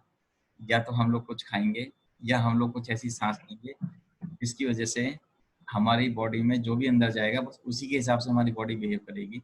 तो सिस्टमिक एग्जामिनेशन में जनरल फिजिशियन को जीआईटी और रेस्पिरेटरी दो एग्जामिनेशंस बहुत अच्छे आने चाहिए। इसके 4 पार्ट हैं। इंस्पेक्शन, आप क्या देख रहे हो। दूसरा पाल्पेशन, आप क्या फील कर रहे हो। तीसरा percussion, what you feel and what you here. Auscultation में आप क्या सुन रहे हो। इन सब चीज़ों के लिए जो भी चीज़ें हैं इंस्पेक्शन में, आपकी ऑब्जर्वेशंस बहुत क्लोज होनी चाहिए। ऐसा नहीं है कि आप पेशेंट की तरफ देखते हुए ध्यान आपका कहीं और हो तो भी काम नहीं चलेगा। इंस्पेक्शन के लिए हमेशा जो भी आप सिस्टमिक एग्जामिनेशन कर रहे हो वो बहुत पर्टिकुलर होने चाहिए और आपको पता होना चाहिए कि आप किस सिस्टम के लिए एक्चुअली एग्जामिनेशन करने जा रहे हो। पाल्पेशन, आप एक्चुअली हाथ से क्या फील कर रहे हो। पाल्पेशन के हमेशा 2 पार्ट होते हैं। नंबर 1 तो superficial palpation, number 2 deep palpation. Superficial palpation में हमें सिर्फ ये फील करना होता है कि कहीं पे लंप है या नहीं। जैसे भी जब एब्डोमेन का एग्जामिनेशन बताएंगे तो बताऊंगा। उसके बाद परकशन, आप एक्चुअली अपने पाल्पेशन के तरीके से क्या फील हियर कर रहे हो। परकशन करने का तरीका भी अभी बताते हैं। ऑस्कल्टेशन में आप अपने स्टेथोस्कोप की मदद से क्या सुन रहे हो। बहुत सारे लोग स्टेथोस्कोप अच्छा ना होने की वजह से कुछ भी नहीं सुन पाते और फिर कहते हैं कि नॉर्मल। ऐसा नहीं है, आपका स्टेथो अच्छा होगा तो आपको जरूर कोई ना कोई साउंड मिलेगी और ये 100% मिलेगी, इसमें कोई वो नहीं। कोई है जो पीछे से डिस्टर्ब कर रहा है, मैंने म्यूट कर दिया है। ठीक है। नाउ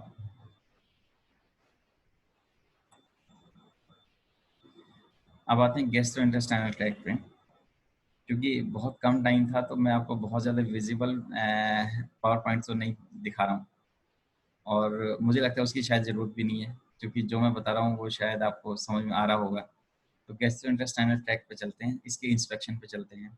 गैस्ट्रोइंटेस्टाइनल ट्रैक्ट जो है वो पूरे इंस्पेक्शन के दौरान पूरा एक्सपोज होना चाहिए। इवन आपके जेनिटल ऑर्गन्स भी एक्सपोज होने चाहिए। रूल तो यही है। लेकिन इंडिया जैसी कंट्री में क्योंकि सब लोग बहुत शाई में रहते हैं और जनरली डॉक्टर्स को एग्जामिनेशन कराने में घबराते हैं या शर्माते हैं या कहते हैं डॉक्टर साहब जरूरत नहीं है, तो बहुत सारे लोग गैस्ट्रोइंटेस्टाइनल ट्रैक्ट का एग्जामिनेशन फुली नहीं करते। ये बिल्कुल गलत है। हम लोग भी जब काम करते हैं तो बहुत सारी ऐसी फीमेल्स हैं जिनका हम एग्जामिनेशन नहीं कर सकते तो हम असिस्टेंट को रखते हैं, उनसे एग्जामिनेशन कराते हैं।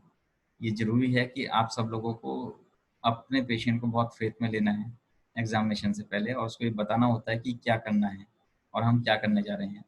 इंडिया में जो प्रैक्टिस है वो ये है कि आपने पेशेंट को लेटाया और सीधे उसे कपड़े ऊपर किए और आपने एग्जामिनेशन शुरू कर दिया।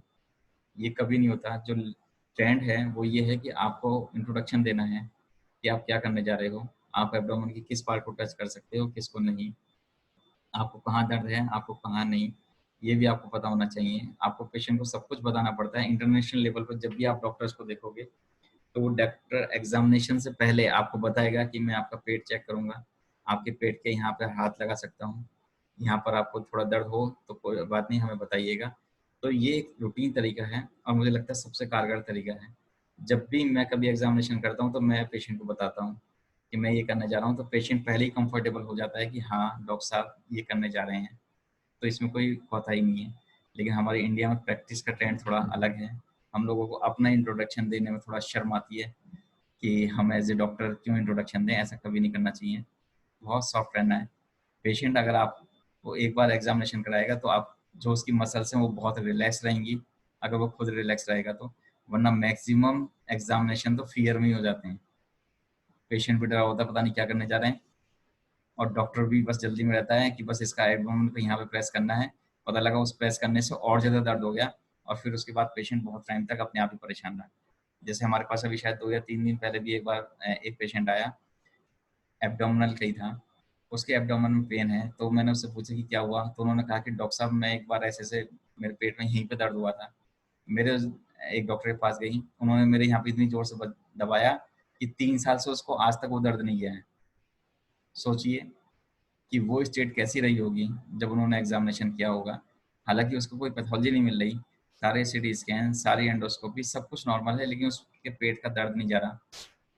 ऐसे और भी पेशेंट हैं जिसके सर पे किसी को चोट लगी, किसी ने किसी को मार दिया, या जैसे घर में कभी कभी हाथ से ऐसे कर दिया, उसी को ये लग गया कई सालों तक कि मेरे सिर का दर्द सिर्फ उसी मारने की वजह से है। तो अचानक में हुए जितने भी काम हैं, इसको होम्योपैथी से अच्छा कोई भी नहीं समझ सकता, और मुझे लगता है कि इसको होम्योपैथी से अच्छा कोई ठीक भी नहीं कर सकता। हमने उसको पेशेंट को देखा, हमने उसको लेटाया, हमने उसको एग्जामिनेशन का किया, और उसके एग्जामिनेशन से पहले मैंने उसको सब कुछ बताया कि मैंने कहा मैम मैं यहाँ पे हाथ लगाऊंगा, आपको कोई दिक्कत तो नहीं है, अगर कोई बहुत ज़्यादा दर्द हो तो आप मुझे बताना। पहले सुपरफिशियल पाल्पेशन करना है, फिर उसके बाद डीप करना है। ये भी आप ही की जिम्मेदारी है, क्योंकि आपको सब कुछ पेशेंट को बताना पड़ेगा। अच्छी प्रैक्टिस यही है। अगर आप दूसरी प्रैक्टिस करना चाहते हैं तो आप, ये आपकी अपनी इच्छा है। मैं कभी भी किसी को फोर्स नहीं करता कि आप कैसी प्रैक्टिस करोगे। मैं सिर्फ अपने टेंट्स आपको बता देता हूँ कि मैं क्या करता हूँ।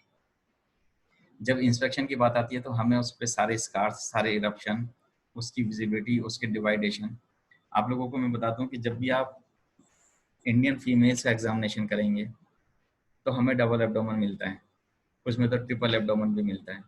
इसकी सबसे मेन वजह ये रही है कि जितनी भी पुरानी फीमेल्स हैं वो सब अपनी साड़ी को बांधने के लिए जो नाड़ा कसती थी, उससे पेट की एक ही जगह पे हिस्से 2 हिस्से हो जाते थे, जिसकी वजह से आप समझो कि पूरा वेस्कुलर सिस्टम डिस्टर्ब होता था। इसीलिए मैक्सिमम फीमेल्स को पैरों में दर्द रहते हैं, इसीलिए मैक्सिमम फीमेल्स की को दिक्कत रहती है।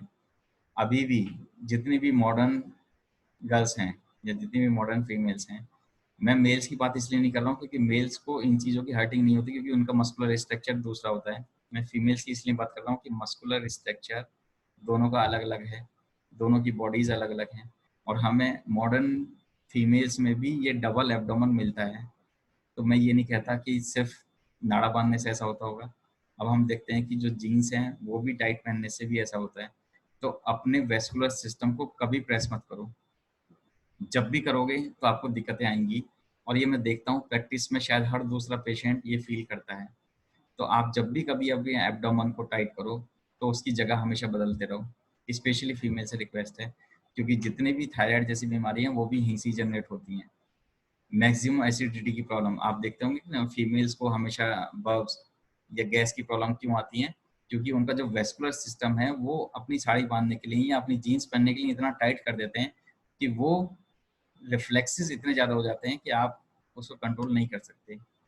अगर आपको सिर्फ ये मैनेजमेंट भी आ गया तो भी आप एक बहुत अच्छे फिजिशियन हैं, और आपको लगेगा कि अगर आपको ऐसे मैनेजमेंट आ गए और आपने अपने उस वेस्कुलर सिस्टम को खोल दिया जिसकी मैं बारे में आपको सब कुछ बता रहा हूँ, तो भी आप बहुत अच्छे फिजिशियन कहलाएंगे, बिना किसी मेडिसिन के ठीक कर पाएंगे। मैंने सिर्फ बहुत सारी फीमेल्स को देखा है जिनके जीआईटी डिस्टर्बेंस रहते थे, मैंने सिर्फ उनके लाइफस्टाइल को चेंज कराया, ठीक हो गई। और ये बहुत कॉमन है, इंडिया में तो बहुत ही कॉमन है, क्योंकि एक्सरसाइज नहीं करते, अपने वेस्कुलर सिस्टम को ठीक नहीं रखते, उसके बावजूद भी हम लोग अपने पेट को टाइट रखने की कोशिश या अपने पेट को कम करने के लिए अननेसेसरी एक्सरसाइज या जो गलत एक्सरसाइज है वो कर करके अपने पेट का खराब करते हैं। तो अपना पेट और अपना रेस्पिरेटरी ये तो बचाए रखिएगा। गैस्ट्रोइंटेस्टाइनल ट्रैक्ट का इंस्पेक्शन बहुत ज़रूरी है। आपको ये डबल एब्डोमेन तो ज़रूर चेक करना है। जो लोग फीमेल्स हमसे ऐसा एग्जामिनेशन नहीं करा पाती हैं शाइनेस की वजह से, तो मैं अपनी फीमेल स्टूडेंट्स को बोलता हूँ कि वो एग्जामिनेशन करें और वो सब कुछ उसको बताएं। ये मैं हमेशा करता आया हूँ, और आप लोगों को भी सलाह देता हूँ कि अगर आपके पास कोई भी है तो ज़रूर अपने आप किसी न किसी को एग्जामिनेशन के लिए ज़रूर बताइए, या अपने किसी भी स्टूडेंट को बुलाइए, अपने साथी को बुलाइए, ऐसा ज़रूर कोई ना कोई रखना चाहिए। तो इंस्पेक्शन के बाद जब पाल्पेशन पे आते हैं तो एब्डोमेन का पाल्पेशन 2 तरीके से होता है। नंबर पहला 1 सुपरफिशियल पाल्पेशन, जिसमें आपको सिर्फ एक ओवरव्यू लेना है और हाथ को सिर्फ ऐसे हल्के हल्के प्रेस करना है। और देखना है कि कहीं कोई स्वेलिंग तो नहीं मिल रही है। वो जो डबल एब्डोमेन वाली हिस्ट्री मैंने बताई वो भी आपको फील करना है। कहीं ऐसा तो नहीं है कि एब्डोमेन बहुत लेक्स्ड है, तो सुपरफिशियल पाल्पेशन पे आप जैसे ये एब्डोमेन है तो इसको एक तरफ से हिट करेंगे, अगर वो दूसरी तरफ भी हिल रहा है तो इसका मतलब फैट का एक्यूमुलेशन या कोई फ्लूइड का एक्यूमुलेशन है। मैक्सिमम लोगों में फैट का एक्यूमुलेशन होता है, तो जब एक तरफ आप टैप करते हैं तो दूसरी तरफ भी हिलता है। ऐसा कभी भी नहीं होना चाहिए, ये एबनॉर्मल है 100%, चाहे वो फैट हो चाहे वो फ्लूइड्स हो। दूसरी बात, जब हम डीप पाल्पेशन पे आते हैं तो हमें डीप पाल्पेशन करने के लिए हर एक ऑर्गन की सरफेस एनाटॉमी का पता होना बहुत जरूरी है। डीप पाल्पेशन में हम एब्डोमेन में जनरली नॉर्मली किसी भी मेजर ऑर्गन को पाल्पेट नहीं कर पाएंगे। ये अपने दिमाग में बैठा लीजिए कि अगर आप सोचते हैं कि बिल्कुल नॉर्मल पर्सन में आप लीवर को पाल्पेट कर पाएंगे, ऐसा नहीं है। किडनी को पाल्पेट कर पाएंगे, ऐसा नहीं है। नॉर्मली हम इनमें से किसी भी ऑर्गन को पाल्पेट नहीं कर पाते। अगर पाल्पेट हो रहा है तो इसका मतलब वो एबनॉर्मल है, इधर से नॉर्मल है। अगर कोई भी इसमें से पाल्पेट हो रहा है तो वो एबनॉर्मल है। क्यों है? क्योंकि जितने भी मेजर ऑर्गन हैं वो आपके इतने इतने प्रोटेक्शन में हैं, इतने प्रोटेक्शन में है कि शायद जो हमारे बॉर्डर्स हैं वो भी इतने प्रोटेक्शन में ना हो। लीवर है, बहुत प्रोटेक्शन में है, पूरा रिब केज उसके साथ है। ऐसी किडनीज हैं, पीछे की तरफ है, लेकिन सब कुछ मस्कुलर स्ट्रक्चर इतना टाइट है कि आप उसको पाल्पेट नहीं कर सकते। स्प्लीन को तो आप बिल्कुल टच नहीं कर सकते, हार्ट को आप नहीं देख सकते। इंटेस्टाइन में सिर्फ स्मॉल इंटेस्टाइन को फील कर सकते हैं, इसके अलावा लार्ज इंटेस्टाइन को फील नहीं कर सकते। अगर पाल्पेशन में आपको कोई भी ऑर्गन एबनॉर्मली पाल्पेट हो रहा है तो वो एबनॉर्मल ही है बस। नॉर्मली कोई भी ऑर्गन पाल्पेट नहीं होगा। अब डीप पाल्पेशन का जो तरीका है वो मैं आपको बता दूं कि जो इंडेक्स फिंगर होती है ना, हमें इसको पाल्पेट करना है, इसी से पाल्पेशन शुरू करना है, और फिर उसके बाद जो लिटिल फिंगर है इससे फीलिंग करनी है। ये शायद मैं आपको शायद प्रैक्टिकली समझा पाऊँ कि जब ये हमारा एब्डोमेन है तो हमें क्या करना है कि अपने हाथ को कुछ इस टाइप से रखना है और हमें इंडेक्स फिंगर को प्रेस करना है और बाकी तीनों से फील करना है और देखना है कि ऑर्गन कहाँ पर हैं, कितने हैं। एक बात और कि जब भी कभी आपके पास एब्डोमिनल पेन का पेशेंट आए तो जहाँ पर पेन है उसके जस्ट अपोजिट से एग्जामिनेशन शुरू कर दो। कभी भी ये मत करना कि जहाँ पे पेन है सबसे पहला एग्जामिनेशन वहाँ पे करो, क्योंकि जैसे ही आपने वहाँ पे प्रेस किया वो एक टेंडरनेस जो है वो पूरे एब्डोमेन में स्प्रेड हो जाएगी। फिर आप ये आइडेंटिफाई नहीं कर पाओगे कि एक्चुअल में टेंडरनेस कहाँ पर है। पेन होना और टेंडरनेस होना दोनों अलग चीज़ें। पेन सिम्टम है, टेंडरनेस साइन है। ये हमें फील करना होता है कि कितना टेंडर है कितना नहीं। तो जब भी कभी एब्डोमिनल पेन का पेशेंट आए तो हमेशा उसके जस्ट अपोजिट, मान लो जैसे आपको लगे कि राइट इंग्वाइनल में पेन है तो उसके जस्ट अपोजिट लेफ्ट हाइपोकॉन्ड्रियम में चले जाओ, वहाँ से एग्जामिनेशन शुरू करो। अगर आप जीआईटी का एग्जामिनेशन सिर्फ इसलिए कर रहे हैं कि नॉर्मली आपको देखना है तो हमेशा राइट हाइपोकॉन्ड्रियम से शुरू करो, जिसमें सबसे पहले हमें लीवर को देखना होता है बिल्कुल रिलैक्सिंग पोजीशन में। उसकी नीज को रिलैक्स कराइए, ऊपर की तरफ पुल करिए ताकि एंटीरियर एब्डोमिनल वॉल जो है वो रिलैक्स हो जाए, और रिलैक्स होने के बाद आप एग्जामिनेशन को अच्छे से कर पाएँ। तो मैंने आपको बताया कि अगर मान लो ये एब्डोमेन है तो आप राइट साइड के राइट हाइपोकॉन्ड्रियम में जाएंगे और सबसे पहले फील करेंगे कि लीवर का कहीं कोई लोअर बॉर्डर तो नहीं आ रहा है।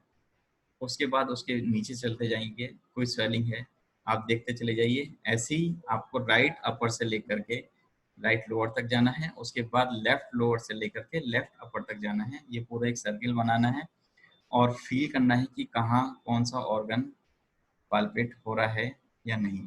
अगर पाल्पेट हो रहा है तो वो एबनॉर्मल है। यहाँ हमें किसी ना किसी अटेंशन की ज़रूरत है, वो क्यों ऑर्गन पाल्पेट हो रहा है और क्यों ऐसा लग रहा है कि ये ऑर्गन बाहर आ रहा है या स्वेलिंग आ रही है। तो डीप पाल्पेशन बहुत ध्यान से करना है, जहाँ पे पेन है उसके जस्ट अपोजिट करना है। डीप पाल्पेशन को ध्यान में रखते ध्यान में ये बात ये रखते हैं कि जितने भी जेनाइटल्स हैं उनको पहले ही बता देना। जैसे मैंने पहले बताया कि अगर आप उनका एग्जामिनेशन करते हैं तो आपको पहले ही बताना है। जब भी कभी हाइपोकॉन्ड्रियम हाइपोगैस्ट्रियम में आप हाइपोगैस्ट्रियम में जब भी आप एग्जामिनेशन करेंगे तो बहुत ज़्यादा डीप पाल्पेशन नहीं करना है, क्योंकि अगर किसी वजह से कोई भी ऑर्गन या आपकी सिर्फ यूरेटरी हार्ट हो गई तो बहुत पेन क्रिएट कर देगी।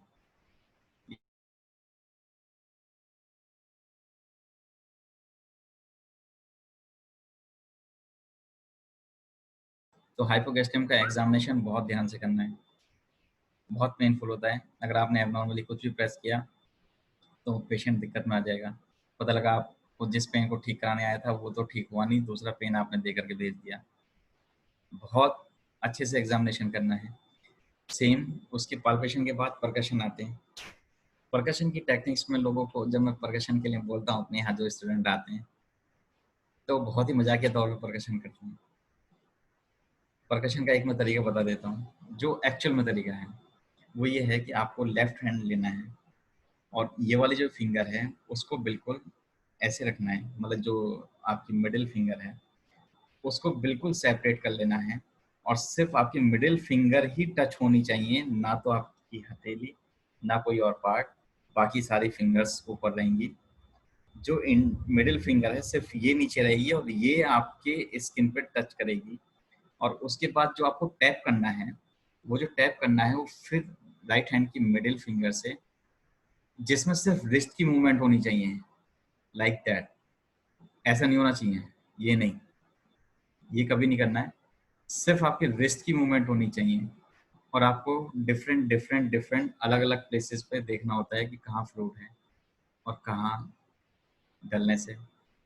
ये दोनों तरीके एक्चुअल में तो मैं आपको प्रैक्टिकली जितना हो सकता है मैं आपको सिखा पा रहा हूँ। वीडियो में आपको बताया कि फिर से आपको बताता हूँ कि जो मिडिल फिंगर है उसको बिल्कुल ऐसे ले आना है कि बाकी सब लोग हवा में रहें और आपकी जो मिडिल फिंगर है ये आपकी स्किन पर टच रहे। और उसके बाद मिडिल फिंगर से ही आपको टैप करना है और सिर्फ रिस्ट की मूवमेंट होनी चाहिए, एल्बो की मूवमेंट नहीं होनी चाहिए। अगर आप एल्बो या शोल्डर को यूज़ कर रहे हो तो आपका परकशन 100% गलत है। ये टेक्निक्स बहुत यूज़फुल हैं, आपको बता देंगी कि कहाँ एब्डोमेन में क्या चल रहा है, फ्लूइड्स का एक्यूमुलेशन कितना है और फैट का एक्यूमुलेशन कितना है। ये भी आपको सब पता होना चाहिए। आपको पता होना चाहिए कि बॉर्डर्स कहाँ पर हैं, आपको पता होना चाहिए कि रिब्स कहाँ पर है, हमें कहाँ पे परकशन करना है कहाँ पे नहीं। परकशन के बाद आता है ऑस्कल्टेशन। ऑस्कल्टेशन में आप जो सुन पा रहे हैं, नॉर्मली जो बॉल साउंड्स होती हैं वो 2 से 9 तक होती हैं। ये बॉल साउंड बिल्कुल नॉर्मल हैं। अगर इससे ज़्यादा आ रही हैं या बिल्कुल एब्सेंट बॉल साउंड हैं तो ये दोनों ही एबनॉर्मल हैं।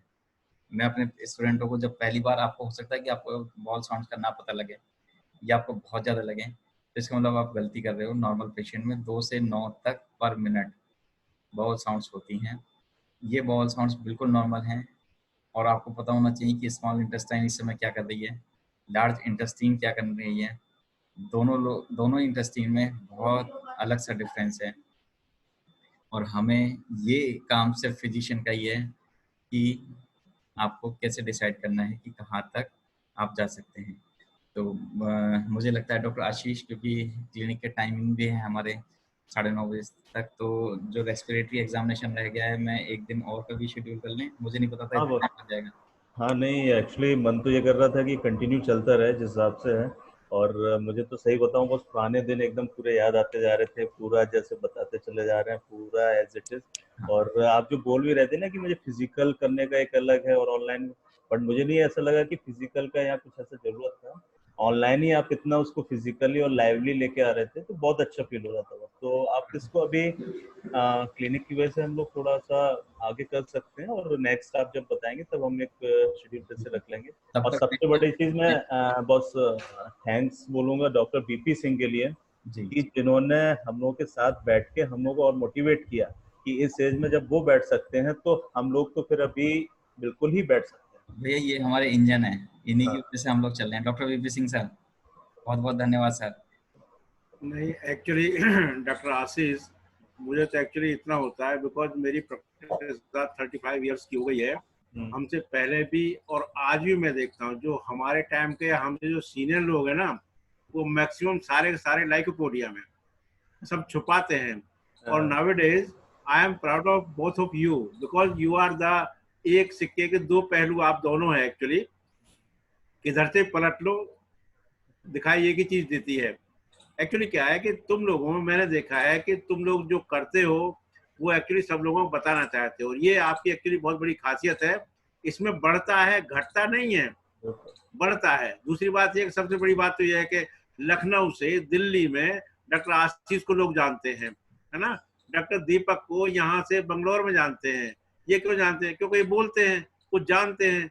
तो इसी तरह से अगर मेरे अंदर कुछ भी है, मैं लेके बैठा हूँ तो मेरे अंदर है ना, मुझे कौन जानेगा।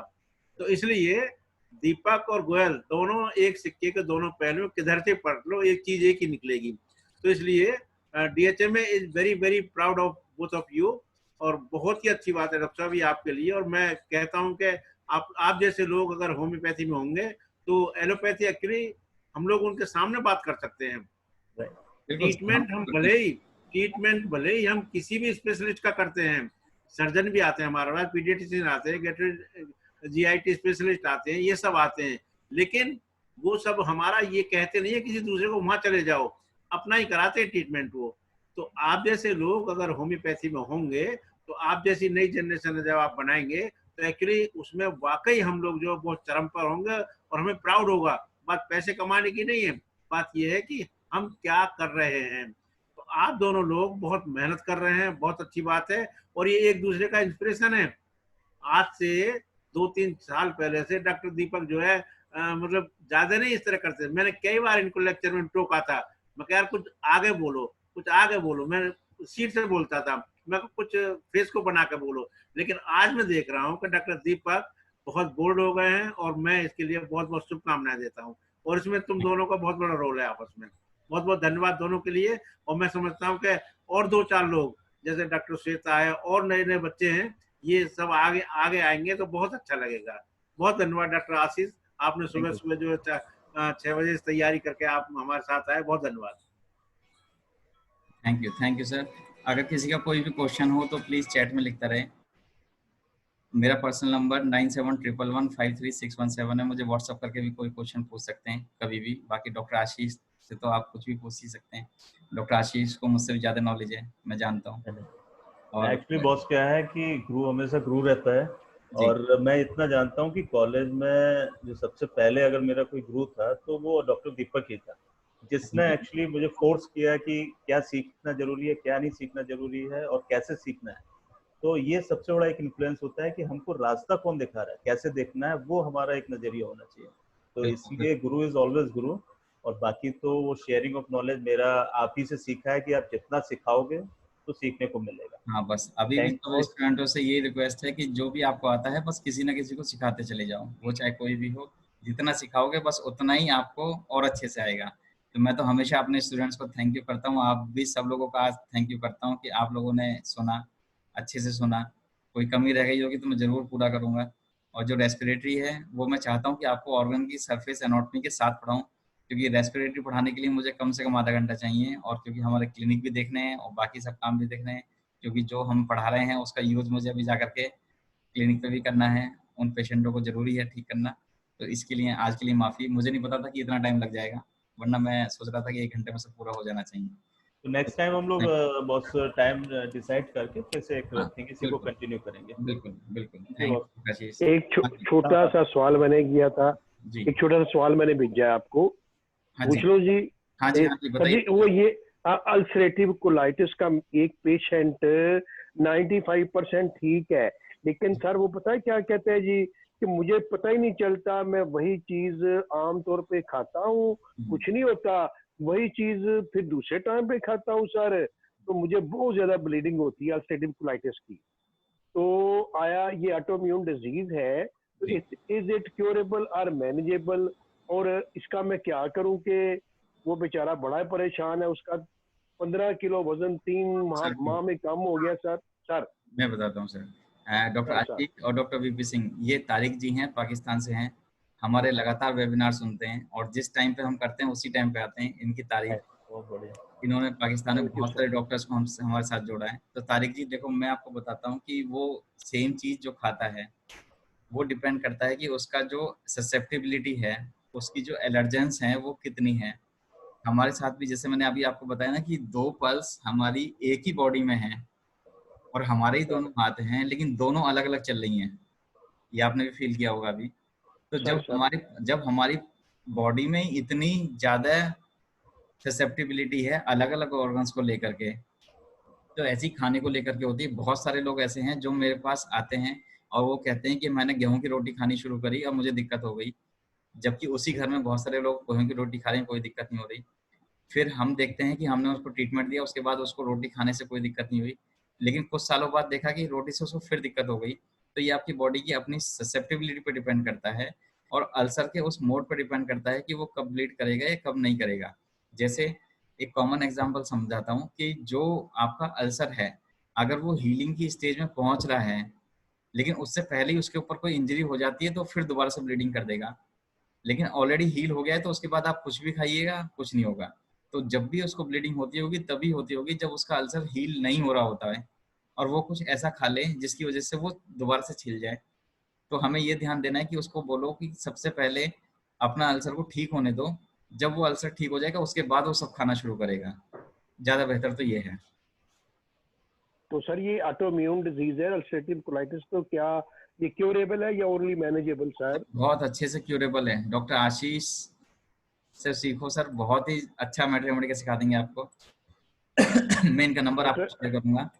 मैं ले डॉक्टर लूंगा सर, और सर जरूर बहुत कीजिएगा। क्यूरेबल है, आराम से क्यूरेबल है सर। आपको बस थोड़ा सा ध्यान देना है और ये चीज ध्यान रखनी है कि वो किस चीज से ठीक हो रहा है। बस वो जो एम्ब्ल्यूरेशन है वो आप देखो, जरूर 100% मेडिसिन आएगी। डॉक्टर ठीक है VP sir. Singh sir, doctor VP Singh sir. हाँ, तारिक साहब को मैं एक बात कहना चाहूंगा। एक्चुअली सर हकीम साहब ने लिखा है इसको ना, जीआईटी को उन्होंने एक लाइन में कह दिया है कि सोरा सिफिलिस साइकोसिस, जिसमें कॉन्स्टिपेशन, डायरिया एंड डिसेंट्री आती है। तो इसमें एक्चुअली जो सिफिलिटिक जो मियाज में है उसमें कहीं ना कहीं छुपा हुआ है। इसको एक बार देख लेंगे तो उसमें अच्छा रिस्पॉन्स मिलेगा। एक पर्टिकुलर मेडिसिन या प्रिजुडिस करने से कोई फायदा इसमें नहीं मिलेगा आपको। दूसरी बात, डॉक्टर दीपक, आपसे एक रिक्वेस्ट मेरी है जी कि जो आपने ये बताया है, अब की बार ना थोड़ा सा स्लाइड में कोशिश करके थोड़ा सा इसको करके दिखाएंगे ना। पल्स को देखना है, ये देखना है, बीपी को देखना है, ये थोड़ा सा बहुत अच्छा रहेगा। और these are the fundamental things, जी इनको करते हम सब हैं, लेकिन करने का तरीका वाकई नहीं आता है। और वाकई रियली मैंने, आपने कई बार देखा होगा मुझे कि मैं कहता हूं कि आपने भी इस बात को कहा है कि अगर पेशेंट का फेथ आपके ऊपर है तो बड़ी से बड़ी बीमारी आप ठीक कर देते हैं। मेडिसिन तो दूसरी चीज है, एक तरफ है। आपने उसको ऑस्कल्ट किया, पेल्पेट किया, ये सारी चीजें अगर आपने तरीके से कर दिया, आपने उसका मन को जीत लिया, तो आज भी आप जो कोरोना से जीत रहे हैं, मन को जीत करके जीत रहे हैं। तो इसीलिए पहले मन को जीतिए। तो उसको मन के जीतने के लिए डॉक्टर साहब, आप, मेरी रिक्वेस्ट है कि आप अपना इसके लिए कोई स्लाइड्स बना करके उसको आप इस तरह दिखाएंगे तो बहुत अच्छा लगेगा। चाहे 4 ही दिखाना, सर। चाहे 4 बार के लेक्चर में दिखाना आप उसको। मैं तो चाहता हूँ कि आपको लाइव दिखाऊं, क्योंकि मैं इतना अच्छा लगता है जब मेरे पास स्टूडेंट आते हैं। मतलब सोचिए 30 स्टूडेंट होते हैं और 30 के 30 जब ये फील करते हैं कि नहीं, मेरे अकेले से नहीं है डॉक्टर साहब, हाँ, उसमें क्या ना कि सब लोग जब यहाँ देख लेंगे जी तो सब लोग आपके क्लिनिक में तो सब देखने वाले हो जाएंगे। हाँ पेशेंट खुद परेशान हो जाएगा, यार ये कहाँ से इन्होंने जो है ये इकट्ठे एक वैरायटी के सब इकट्ठे कर लिए यहाँ पर। जी जी जी इसलिए थोड़ी सी मेहनत कर लो। तो इसमें जो है एक बार की बात है, और एक बार बना लीजिए आप, बहुत अच्छा लगेगा, लोगों को बहुत बड़ा फायदा होगा। नहीं सर, एक्चुअली करते सब हैं, सब देख, मैं भी देखता हूँ, ये भी देखता हूँ, लेकिन उसका तरीका ही नहीं पता। जब मुझे ही नहीं पता, पेशेंट को क्या पता होगा, वो क्या टोकेगा उसको। सही बात है सर, लेकिन एक्चुअली मैं इसलिए मैंने तो ये सर के डॉक्टर साहब, जो हम थोड़ा बहुत जानते हैं, अगर आपका फेथ पेशेंट पर है और पेशेंट का फेथ आप पर है, तो इनवॉलंटरी प्रोसेस भी, डायरिया, डिसेंट्री, कफ, कोल्ड, कोराइजा भी ये ठीक होते देखे मैंने। अगर आपने कह दिया जा बेटा ये गर्म पानी से लेना, वो ठीक हो गया जा करके, है ना। और आपने जब कुछ भी दे दिया, तरीके से नहीं देखा आपने, आज के टाइम, आज के सिनेरियो में देखिए कि लोग जो 4 फीट के उस पर दूरी देखते हैं कि भैया वहां खड़े रहो, तो मैं समझता हूँ वहां दिखाने ही नहीं जाए पेशेंट। बिल्कुल सर, बिल्कुल ऐसे ही होता है सर। मेरी पूरी कोशिश रहेगी, क्योंकि मैंने क्लिनिकल एग्जामिनेशन का ये पहला लेक्चर है जो ऑनलाइन लिया है। इससे पहले सारे फिजिकल लिए हैं, तो मैं जरूर इसकी पावर पॉइंट तैयार नहीं, करूंगा। बहुत बढ़िया रहा है आपका लेक्चर, और बहुत ही अच्छा रहा। Thank you. और ये फंडामेंटल चीज है, ये आ जाएगी डॉक्टर को। तो एक्चुअली दवाई तो बाद की बात है डॉक्टर साहब। दवाई तो आप 30 दे रहे हैं, ब्रायने दे रहे हैं, कुनैन दे, मैं क्या दे रहा हूँ उसी डिजीज में, अलग चीज है, लेकिन कैसे दे रहे हैं उससे ज्यादा बढ़िया बात है ये। सर बिल्कुल, मैं समझता हूँ कि जिस समय हमारे पास एब्डोमिनल पेन का मरीज आता है ना, तो उसको सबसे पहली एक ही चीज चाहिए होती है, आपका अटेंशन। तो जैसे ही आपको लगे कि कोई सीवियर ग्रेड का मरीज आपके पास आया है, तो सारे पेशेंट्स को जो नॉर्मल हैं या माइल्ड ग्रेड के हैं, उनको छोड़ करके सबसे पहले सीवियर पेशेंट पे ध्यान दो। और अगर आपने उसको सिर्फ लेटा भी लिया ना अपने बेड पे, जी और आपने सिर्फ ये भी दे पूछ लिया कि यहाँ पे दर्द है, कोई बात नहीं, आप थोड़ी देर के लिए एसएल भी डाल देंगे ना उसकी टंग पे, तो 10 मिनट के अंदर वैसे भी ठीक हो जाएगा। बिल्कुल सही कह रहे हैं आप, बिल्कुल सही कह रहे हैं, I agree with you. Actually doctor साहब क्या होता है, कई बार हम लोगों के पास क्या होता है, हम दवाई प्रिपेयर कर ली, उसके बाद में पेशेंट खुद कहता है डॉक्टर साहब जरा बीपी भी देख लेते, तो गुस्सा तो आता अंदर से जी कि यार ये काम मेरा है या तेरा है, लेकिन हम उस गुस्से को दबाकर उसका बीपी देख लेते, और उसके जो चेहरे पे चीयरफुलनेस आप देखेंगे तो उस दोनों में अंतर होगा विद इन मिनट सेकंड और मिनट्स में ही। बिल्कुल जब कैसा था, अगर आप नहीं कर रहे थे तब कैसा था, वो जी पेशेंट ठीक ही नहीं होता अगर आपने उसका बीपी चेक किया। बिल्कुल डॉक्टर बिल्कुल चौबे से आप मिले थे जी एक बार की बात, डॉक्टर आशीष में बताऊं आपको कि हम अपने इंटर्नशिप में, डॉक्टर चौबे हमारे प्रिंसिपल थे, तो वो सामने बैठे हुए थे, तो एक पेशेंट आया मुस्लिम था, और वो कहने लगा डॉक्टर साहब मेरे ना घुटने में दर्द है, घुटने में दर्द है। अब कहने लगा जी ठीक है, मैंने दवाई ली। कहने लगे साहब आपने आला तो लगा के देखा ही नहीं। अब डॉक्टर साहब ने आला लगाया और उन घुटने पर देखने लगे। अब देखने लगे तो हमें बड़ी हंसी सी आने लगी। मैं कहा हमने तो सुना है कि हार्ट, लंग्स और ये सब देखते हैं, एब्डोमेन वगैरह, ये सब घुटने पे क्यों देख रहे हैं आप। अब उन्होंने जो है, एक लड़की थी हमारे साथ, वो हंस पड़ी, उन्हें बहुत गुस्सा आया, बहुत डांटा उस लड़की को। बाद में जब पेशेंट चला गया तो उन्होंने कहा था कि अगर मैंने आला वहां लगा कर देख लिया तो मेरा क्या घट गया, लेकिन पेशेंट ठीक हो गया वो। ठीक हो तो गया बाकी डेफिनेट कि डॉक्टर साहब कल जो आपने देखा था ना, तो उससे मेरा दर्द बहुत ठीक है?